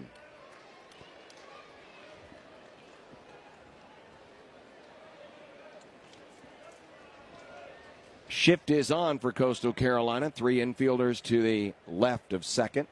The 2-1. Trying to go the opposite way. He fouls it off, and now it's 2 balls and 2 strikes. And now the defense will shift again to more of a traditional position. 2-2 on Jake Monroe. Johnson ready in the pitch, and it's a fly ball hit towards center field. Backing up near the track, leaping up and making the catch. Wells Sykes, that ball had some carry to it, but Sykes chases it down in right center field, makes the catch, hitting the wall, and that will do it in the 7th inning. 7th inning stretch is presented by American Physical Therapy Association of Nebraska. Choose movement, choose health, choose physical therapy. ChoosePT.com/NE. 10-3 Coastal Carolina. From 1620 The Zone and the NCAA Radio Network, this is the Men's College World Series. Defending your rights takes experience. At the Sedora Law Group, that experience spans 3 generations. Whether it's a misdemeanor felony or DUI, we bring the same structure trusted by local and national clients. Courtroom preparation, sentencing insight, and real legal strategy. Schedule a consultation with your defense team today. Visit SedoraLaw.com. That's SODORO Law.com. Or call 402-504-9346. When your family, freedom, or finances are on the line, your outcome depends on what you do next. Visit SedoraLaw.com. Ready to hit your financial goals out of the park? Bankers Trust at 192nd and Dodge offers a full suite of banking products and tools just for you. Experience high-touch, personalized service in personal banking, lending, and wealth management. Swing by the new location or visit bankerstrust.com to learn more. Your financial future is at bat, and Bankers Trust is here to help you hit a home run. Experience the Bankers Trust difference today. Baseball and a cold one go together like apple pie and America. At Cross Strain Brewing Company, the goal of every beer is to make it enjoyable, drinkable, and leave you asking, what are they going to do next? Hit up Draftworks Taproom, just 2 blocks north of the ballpark for a cold beverage, a bite to eat, or for Dingerville. Presented by MCL Construction during opening weekend. Cross Strain Brewing Company, always evolving. 2 blocks north of the stadium on Millwork Avenue. Please drink responsibly. Now back to the Patera Landscaping broadcast booth at Charles Schwab Field for more of the Men's College World Series on 1620 The Zone and Westwood One. Presented by Woodhouse Ford and KRT Athletic Muscle Cream.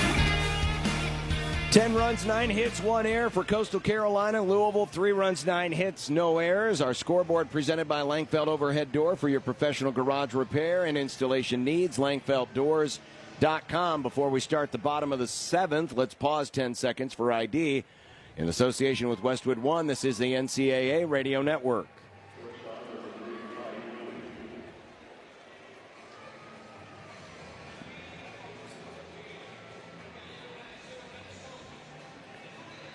Alongside Mike Farron, down on the field, Gary Sharp. I'm John Bishop. Bracket 1 semifinal. Coastal Carolina. Now 6 defensive outs away from playing for a national championship. Ty Dooley will lead things off. New pitcher in the game for the Cardinals is Peter Michael. And his first pitch is a fastball outside. Fastball, slider, and curve.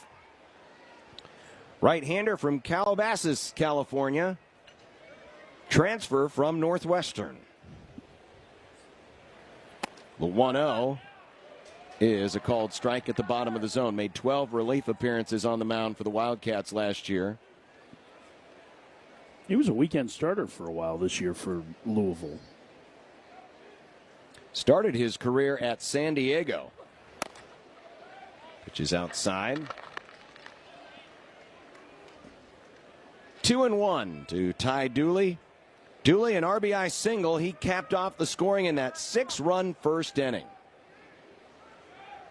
The 2-1 is outside. All of our runs presented by SEI. You're always safe with a security solution from Security Equipment Incorporated. Those 6 runs so far have held up. Pitch is in there for a strike, just on the outside corner. 3-2.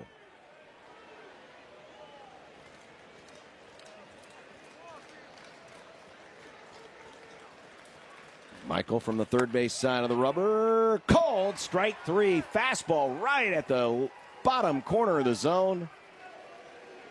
And Dooley is out on strikes for the second time today. Sun has popped out here in Omaha. It's turned into a very pleasant day. The flags actually have stopped moving out in center field for the most part. It's been a while since we've seen it sunny like this. Maybe going back to Friday. Yeah. Had some sun, but mostly haze. Here's Wells Sykes. Singled in the 6th, got cut down trying to go first to third on a base hit. We thought for one fleeting moment that play, which was overturned by replay review in Louisville's favor, was going to help continue to fan the flames of a comeback. Here's a high pop-up, shallow center field. Moore coming on, everyone surrounding it, and Moore will make the catch. 2 down here in our 7th inning. Presented by the American Physical Therapy Association of Nebraska. Choose movement, choose health. Choose physical therapy. Choose pt.com/NE.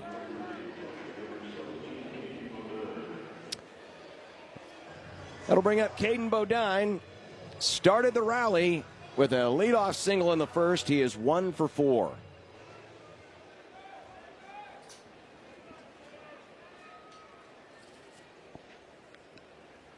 Pitch by Michael, caught on and missed. Swung over the top of a breaking ball. The scary thing, if you're looking ahead as a potential opponent, of course there's 2 of them left, that Coastal has done this damage, and Bodine is just 2 for 12 in this College World Series.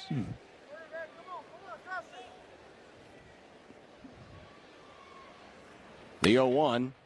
Make that 3 for 13. Single into right field. He must have been listening. Clearly was. Second hit of the day for him.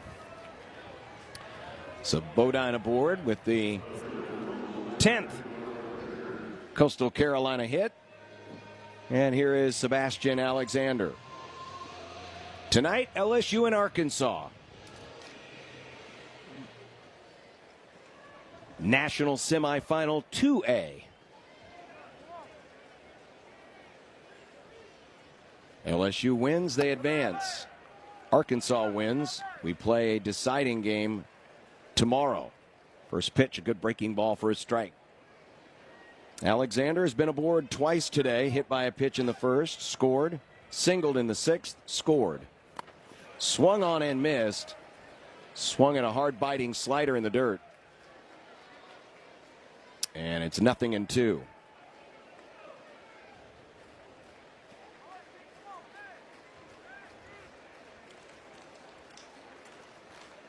Talking earlier this week about Gage Wood and his 19 strikeout no-hitter. Peter Michael back in the Mission League had a 17 strikeout no-hitter. Swung on and missed. And that will retire the side here in the 7th. One hit, one left. We head to the 8th. Coastal Carolina 10 and Louisville 3. In association with 1620 The Zone, you're listening to the Men's College World Series on the NCAA Radio Network. Now through July 7th, take advantage of exclusive employee pricing at Woodhouse Ford. For a limited time, you pay what we pay on our full lineup of new Ford models. No exceptions, just straightforward savings. Whether you're looking for a rugged F-150, a versatile Bronco, or a dependable Escape, our friendly, knowledgeable staff are here to find the perfect vehicle for you. View our offers online or shop in-store at one of the Woodhouse Ford dealerships located in Blair, Omaha, and Plattsmouth. At Rotella's Italian Bakery, they put unsurpassed product quality into everything they bake. Old world skill and experience are masterfully blended with modern efficiencies to create the delicious breads, rolls, hamburger and hot dog buns, and other specialty products that have delighted their customers since 1921. Combining customer satisfaction with uncompromising quality is their goal. Rotella's Italian Bakery, a century of pride in every slice. To see the full menu of products, visit rotellasbakery.com.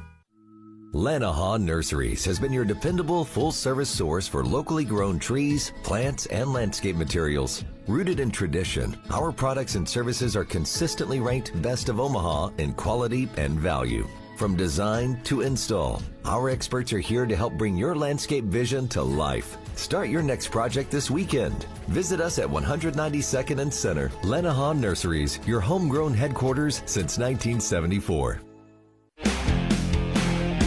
Welcome back to the Men's College World Series on 1620 The Zone and the Westwood One NCAA Radio Network.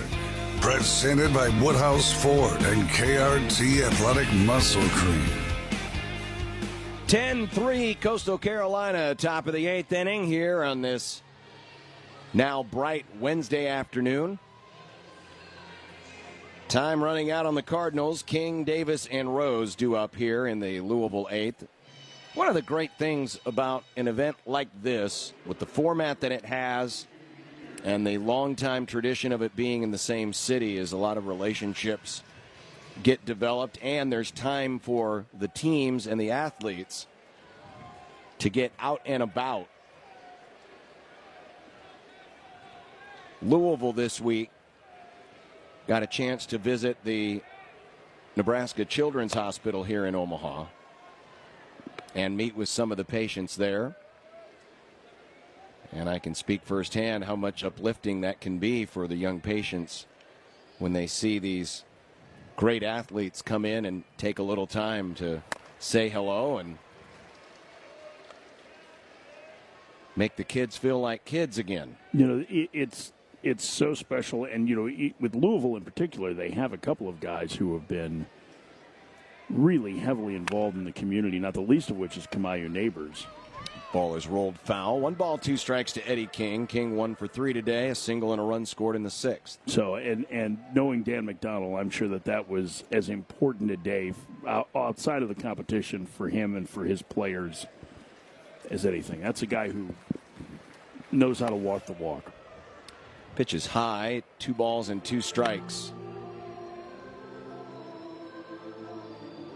It's starting to feel like the Cardinals' somewhat Cinderella run. Tough to call an ACC team a Cinderella here in Omaha, but had to go on the road to beat Vanderbilt in regionals and narrowly escape in supers against Miami. That it's starting to come to the end, and Coastal's going to be playing for a national championship, it would seem, if they can get 6 more outs here, which, man, this team is going to match up really well with whoever comes out of bracket 2.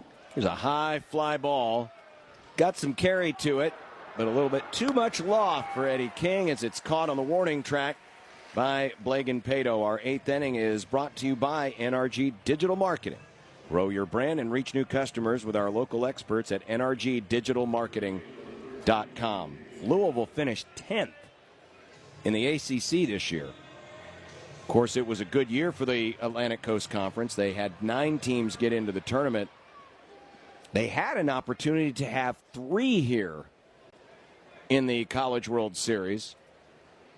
You had 3 ACC teams playing at home in super regionals, but only Louisville made it here. Of course, the interesting thing is, had Louisville not made it, Miami would have, so they still would have had an ACC team here. But North Carolina blew out Arizona on Friday of Supers.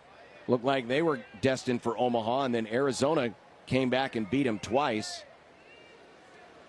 And the Cinderella story, the true Cinderella story of this year's College World Series, Murray State spoiled Duke's first ever host of a super regional by beating them in a thrilling 3-game super. And that was after losing game 1 to Duke, where Duke was without their best player, A.J. Gracia, because of the suspension for accidentally holding a hard hat on the field.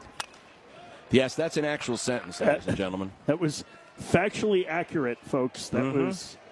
I think we may need to change that prop taunting rule just a little bit, so that you only suspend the guys that are actually taunting someone. I thought it was an overreach when they introduced the rule in the first place. Well, I agree there too, but 1 ball, 2 strikes. Pitch is high. 2-2. It just puts the umpires in a terrible spot. I mean, theoretically, you could have looked the other way in that situation, but it's the rule. But right? the letter of the rule is you can't bring a prop, a celebratory prop, onto the field. And Gracia, who had just had a big hit prior, was wearing the hard hat. There's a swing and a miss. Strikeout of Tage Davis, 2 down in the 8th. Because something exciting had just happened. Duke literally scored a runner from first on a single. Mm-hmm. And the whole dugout came out to celebrate. And because Gracia had been wearing the hard hat, he ran onto the field and he had the hard hat kind of held in his hand. He wasn't showing anybody up, but the umpire saw it. And by the letter of the rule, that was a knock and a ejection and a 1-game suspension. 2 outs for Zion Rose. Rose takes a strike. Rose has been a victim of good defense and bad luck. Good defensive positioning and bad luck. He's lined out twice. Now shows bunt, drops it down, and again, another sign of bad luck. Had that ball stayed on the grass, he's got a base hit. Yeah. But it hit the lip of the grass and rolled foul. Yeah, just a little bit too much spin on it, but an idea there, trying to get a base runner, still trying to win this game down 7 in the top of the 8th. I mean, Zion Rose is going to have more days at Louisville. He's going to be a huge part of that team next year. He and Tage Davis are going to be in the middle of that order. This is barring a Louisville comeback, obviously, we talk about next year. Those guys, Lucas Moore, Alex Alisea, that's the making still of an exciting team. Michael Lippy should be back, too, who filled in with admirably when Garrett Pike was out. Really athletic right-handed hitting outfielder from Wisconsin. They've got some real talent there going forward. Here's the 0-2. And a bouncing ball up the middle, picked up at second, and the throw is in time. A 1-2-3 inning. And we head to the bottom of the 8th. Coastal Carolina in cruise control, 10-3 over Louisville. From 1620 The Zone and the NCAA Radio Network, this is the Men's College World Series. With UBT, you've got total control over your money. Like Doug, who runs his game day tailgate like a well-oiled machine. I got burgers, brats, chicken, dogs, plus all the fixins'. And with the UBT Go app, I can track my food spending from anywhere. Pro move. They don't call me Grill Sergeant for nothing. No matter your goals, UBT helps you feel good about reaching them. Union Bank and Trust. Member FDIC. The hot, humid weather is coming, but if you call Patera Landscaping today, you can be relaxing in your crystal clear swimming pool this summer. Patera's design team will expertly craft and install your stunning pool that your family and friends will enjoy this summer and for years to come. Enjoy baseball, cookouts, and your perfect swimming pool from Patera this summer. Go to PateraLandscaping.com. For pool design, outdoor living, and landscaping, call Patera. Since this is a radio commercial, you can't see the people standing behind me. They're the Langfeld family. Everybody wave. Oh, sorry, you can't see them because radio. Anyway, the Langfelds are the family behind Langfeld Overhead Door, where they proudly install Midland garage doors to fit any space and style, and they don't take a backseat to anyone when it comes to their service. Because if something goes wrong, it's their name on the line, so they're going to make sure it goes right every single time. Langfeld Overhead Door, 402-234-2700. Now back to the Patera Landscaping broadcast booth at Charles Schwab Field for more of the Men's College World Series on 1620 The Zone and Westwood One. Presented by Woodhouse Ford and KRT Athletic Muscle Cream. 10-3, Coastal Carolina. 3 outs to go from playing for a national championship. Blake Barthol will lead things off. Let's send it down to the field. Gary Sharp's got a special guest. Hey, thank you, John. Everybody is glad to see Joe Moglia back here in Omaha, back here at Coastal Carolina, where you've been allowed to be in the dugout, Kevin Schnall, and you have developed a really good relationship. He said the other day, Joe, that you're the most important thing that's happened to Coastal Carolina. Well, I was very, very much honored by that. And there are so many people that have made such a great contribution to our university. It's not fair almost to single anybody out, but for Kevin to say that means an incredible amount to me. It humbles me. For people that don't know, Joe is the former CEO of TD Ameritrade, based right here in Omaha, also football coach. How does your experience in that sport help you with the guys that are in this sport and what they're doing right now? Actually, I grew up playing baseball, and in high school I was a head baseball coach, so I do have a reasonable understanding of the game, but I'm not helping the guys other than pat them on the back and wish them well. I'm telling you, we got 3 outs to go. I just again, it's an honor for me to be in the dugout. So I'm trying not to get in anybody's way. Hey, thanks, Joe. Thank you. This report brought to you by Tickets for Less. Best seats, best prices, no service fees. Ticketsforless.com. John. Gary, thanks. Joe Moglia, not only with the connections, as there is a 1-2 count here on Blake Barthol, not only connections to Coastal Carolina and TD Ameritrade, but he helped out as kind of a advisor, for lack of a better term, on the Nebraska football team a few years ago under then head coach Bo Pelini. And then after that is when he started coaching at Coastal Carolina. 2 balls, 2 strikes. Barthol has been aboard twice, and he's scored both times he's reached. He's also got an RBI. The pitch missing low. It's still Peter Michael on the hill for Louisville. This game has been in command for the Chanticleers since the very first inning. Ball 4 is outside. A 6-run first for Coastal, and they have cruised since that as they are 3 outs away from a Men's College World Series final. This is going to be a really difficult team for whoever comes out of the other side of the bracket. I mean, they have a ton of quality arms. They put together really good at bats. They're a nightmare on the base paths. And I know this time of year, and it happens in every sport, where you get to a championship round and you get a lot of casual fans who tune in and watch and maybe don't know a lot of the backstory, but they recognize names. This pitch is bunted back to the mound almost in a defensive mode. It'll be a flip to first. Michael covering. Walker Mitchell stepped the bat out to bunt. The pitch rode up and in, and basically he used the bat as a face shield, and it ended up being a bunt back to the mound. It's a sacrifice. Barthol safe at second. But there is a lot of people that will probably tune in next week, and they'll hear it's Coastal Carolina versus LSU, or it's Coastal Carolina versus Arkansas. And, of course, anyone who's followed sports heard of LSU, heard of Arkansas. But maybe they haven't heard of Coastal Carolina. And they'll think, oh, That's the plucky little underdog. No, it won't be. It will be a hotly contested series no matter who it is against. And even should either LSU or Arkansas defeat Coastal Carolina, this is as legitimately good a baseball program as there exists. My partner Gary Sharp compared them a bit to put it into a perspective that maybe some other casual folks will understand. It's a lot like Gonzaga in basketball. It's not a school you've heard of, but it is a program that has a lot of sustained success and should always be handled with care. Yeah. 8th most wins over the last decade in Division I college baseball. And, Kevin Schnall has talked a lot about how he doesn't view them as a Cinderella. I mean, listen, they're 3 outs away from a 26th consecutive win. They won a really good conference handily. 2-1 is chopped foul. And then won the conference tournament there, too.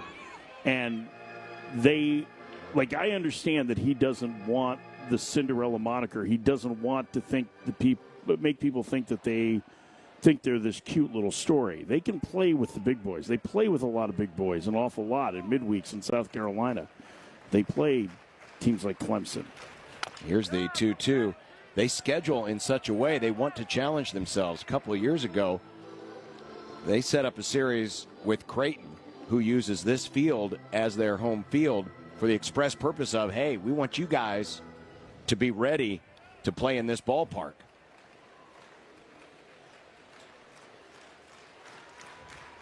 The 2-2 swung on and missed. Good breaking ball there from Peter Michael. And there's 2 away here in the Coastal 8th, presented by NRG Digital Marketing. Grow your brand and reach new customers with our local experts at nrgdigitalmarketing.com. Dan McDonald's going to come out, and Michael is going to be lifted here as Louisville is going to go to the bullpen. I think this is just for an opportunity for others to get work.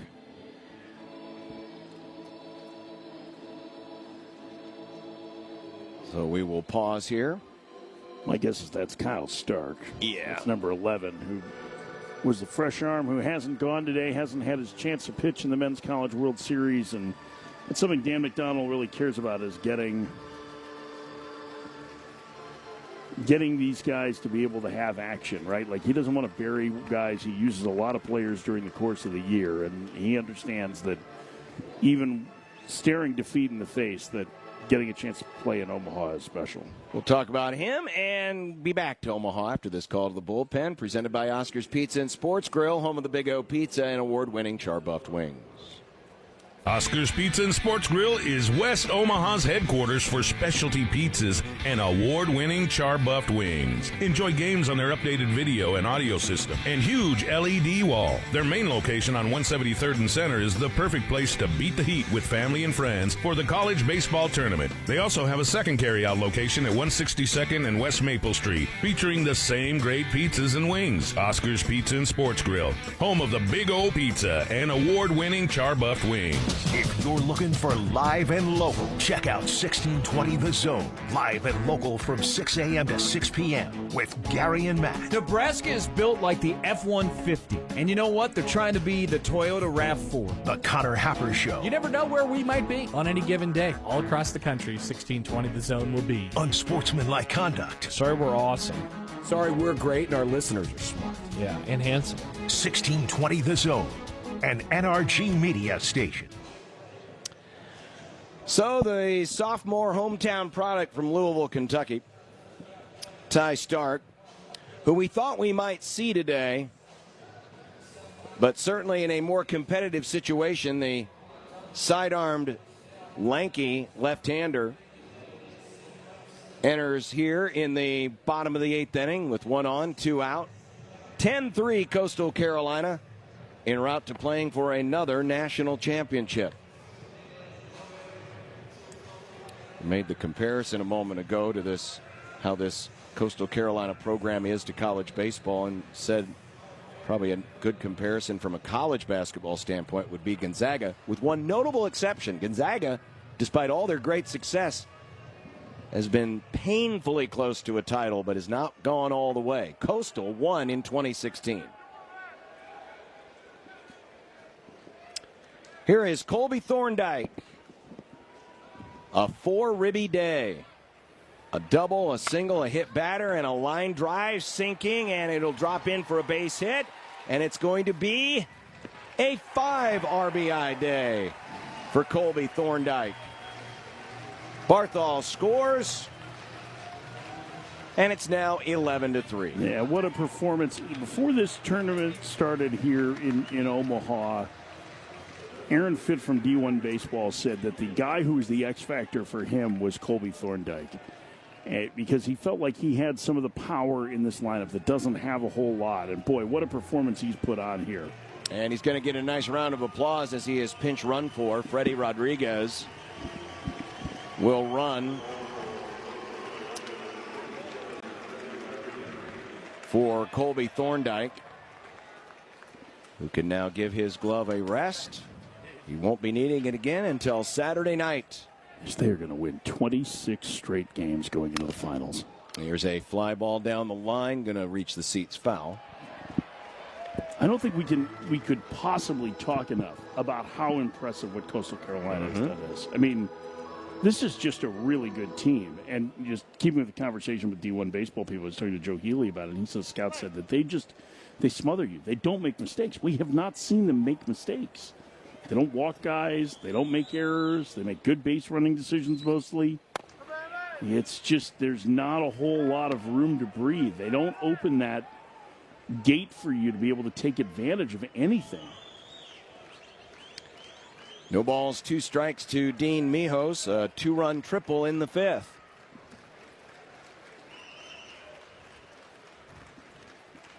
Ty Stark whips it home. Missing low.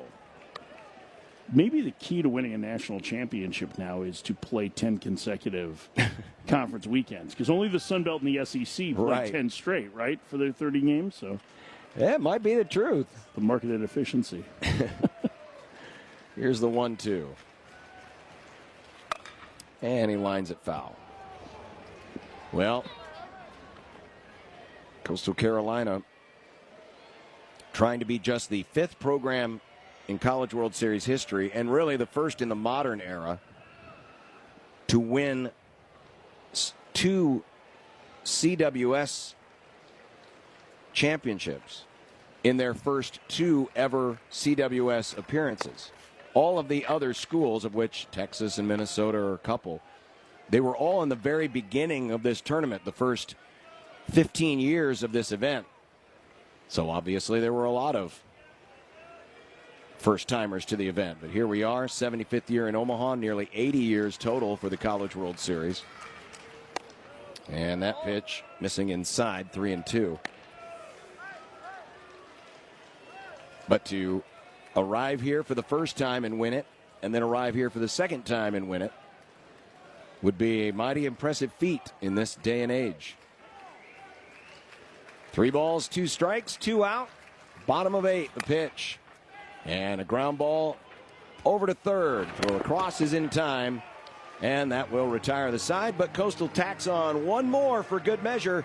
We head to the 9th with the Chanticleers leading the Cardinals 11-3. In association with 1620 The Zone, you're listening to the Men's College World Series on the NCAA Radio Network. Omaha knows baseball, and muscle recovery is no game. That's why they trust KRT Athletic Muscle Cream for pregame, midgame performance, and postgame recovery. KRT uses transdermal science to help keep muscles loose, fight cramps fast, and get you back in the action. All natural, WADA compliant, trusted by elite athletes. So swing harder, run faster, recover smarter. KRT Athletic Muscle Cream, stay in the game. Available now at krtrelief.com. It's the bottom of the 9th. The sun's blazing and your home feels like a sauna. Don't sweat it. Skradsky Heating and Cooling is stepping up to the plate. Family owned and operated, Stradsky has been knocking summer heat out of the park for more than 70 years. Whether it's AC repair, replacement, or a full system tune-up, Stradsky brings the cool when it counts. Click heatomaha.com today to beat the heat before it steals home. Stradsky Heating and Cooling, your hometown MVP for comfort. For 48 straight years, Ford F-Series have been the best-selling trucks in America. We got here by engineering breakthrough technology, redefining Built Ford Tough, and never settling for second best. But what's really made Ford F-Series the #1 selling trucks in America is you. Ford F-Series, Built Ford Tough. Based on 1977 to 2024 calendar year total sales. Welcome back to the Men's College World Series on 1620 The Zone and the Westwood One NCAA Radio Network. Presented by Woodhouse Ford and KRT Athletic Muscle Cream. Dominic Carbone will get the ball for the 9th inning. In to play first base for Thorndike, it'll be Ty Barango making his first appearance. And we will get a pinch hitter for Louisville. It'll be Taggart Tyson. As it is all over but the shouting. And there'll be plenty of shouting from Coastal Carolina here in 3 outs. I believe that is the wrong word. I would use crowing from the Chanticleers. Of course. Or would it be that, or would it be just like quietly reading? I mean, obviously, we found out that Chanticleers comes from Chaucer. Well, Chaucer can be a little bit ribald, too, so. 11-3. Coastal Carolina. This game has really never been in doubt. Louisville tried to make a go of it in the 6th. And that is a rather sensitive area that Caden Bodine just got hit in. It was a swing and a foul ball. And Bodine goes down in a heap behind home plate. And he is trying to shake it off right now. Big, deep breath. Can't afford to lose that young man. No. Earlier today won the Gold Glove Award for Division I behind the plate. We actually had 4 Gold Glove winners here at Omaha. I see Ty Dooley was there. No. Rock Chalowski. A.J. Singer from Oregon State. And Mulavai Lavu from UCLA, too. All Gold Glovers. 1 ball, 1 strike. Taggart Tyson. Tyson was one of the 3 guys that filled in when Matt Klein was hurt behind the plate, a redshirt freshman. And he ended up missing a bunch of time with a concussion earlier this year. This is his first NCAA tournament appearance. Pitch is rolled on the ground and it's going to get through for a base hit. Underneath the Dooley and Mitchell glove diving attempts. And Taggart Tyson has a memento to take with him back to Louisville, and that is a hit in his first College World Series appearance. Well, it's not going to end as they had hoped for Louisville, but Kamayu Neighbors has been an absolute stud. He's got 8 hits. He's been instrumental in sparking this team all season long. And I won't forget yesterday, during the midst of all the 9th inning chaos, after Alisea booted the ground ball that led to the 2 tying runs scoring, and things looked very bleak for Louisville because there was 2 on with nobody out, that after the meeting at the mound, Kamayu Neighbors put his arm around Alisea and walked him back to his infield position, giving him a bit of a lift. Louisville escaped due to some clutch pitching from Tucker Biven. And then Alisea was the one who led off with the walk and eventually scored the game-winning run, and that's why Louisville got here in the first place. Yeah, and this might be the last at-bat for Neighbors. Couple more hits today. He's been on base all 3 times. Pitch misses outside, ball 3, so. You know, he's a transfer from Northridge. He played 3 years of junior college ball before that.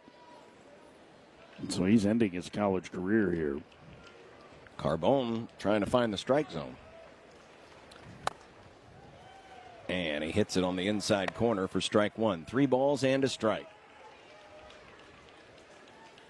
LSU and Arkansas waiting somewhere in the bowels of this stadium.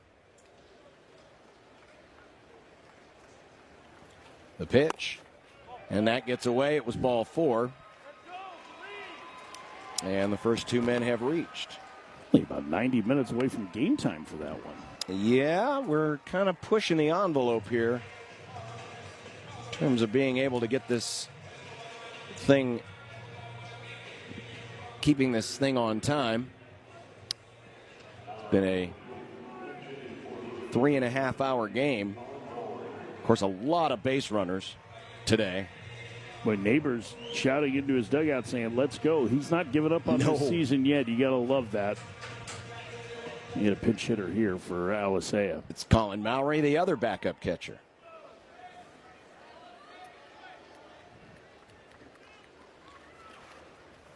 And swings and misses.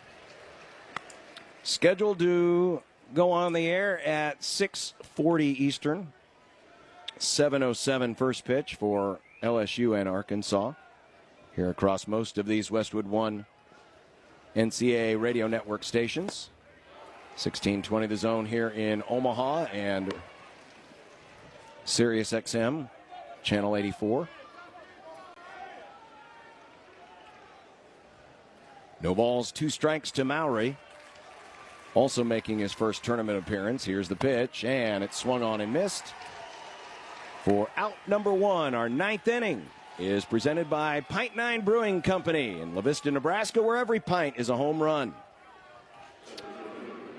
Here's Lucas Moore. While it has not necessarily been the CWS that Moore was hoping for, what a year he had. Nation best in stolen bases, only got caught stealing once all year. Takes a strike from Carbone. He's going to be a really interesting player to follow for next year's draft because there is more power in there for him too. And I'm really interested to see what his future ends up looking like. No balls and a strike. Taken outside.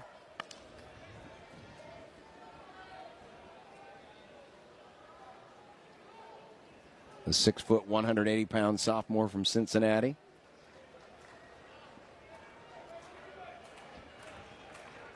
One ball, 1 strike. The pitch hit on the ground to first, and the new first baseman Barango will take it to the bag for out number 2. 1 out to go for Coastal Carolina, seeking their 2nd national championship in as many appearances here in the Men's College World Series.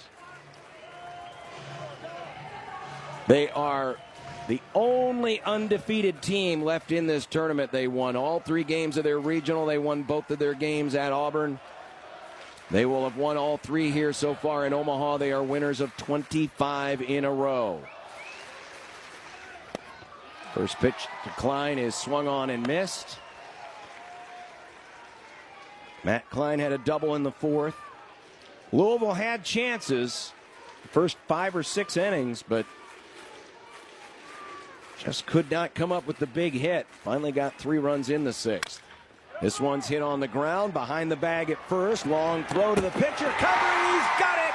And Coastal Carolina will play for a national championship starting Saturday night as they defeat Louisville 11-3.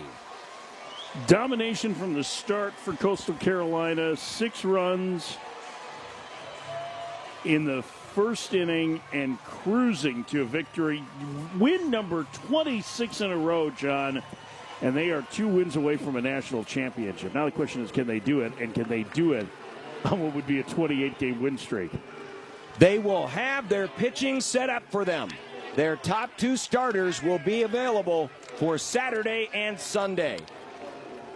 Final score, Coastal Carolina 11, Louisville 3. Congratulations to the Chanticleers. They are the first team to qualify for the best of 3 CWS Championship Finals. From 1620 The Zone and the NCAA Radio Network, this is the Men's College World Series. A consultation at Sedora Law Group isn't a formality, it's a strategic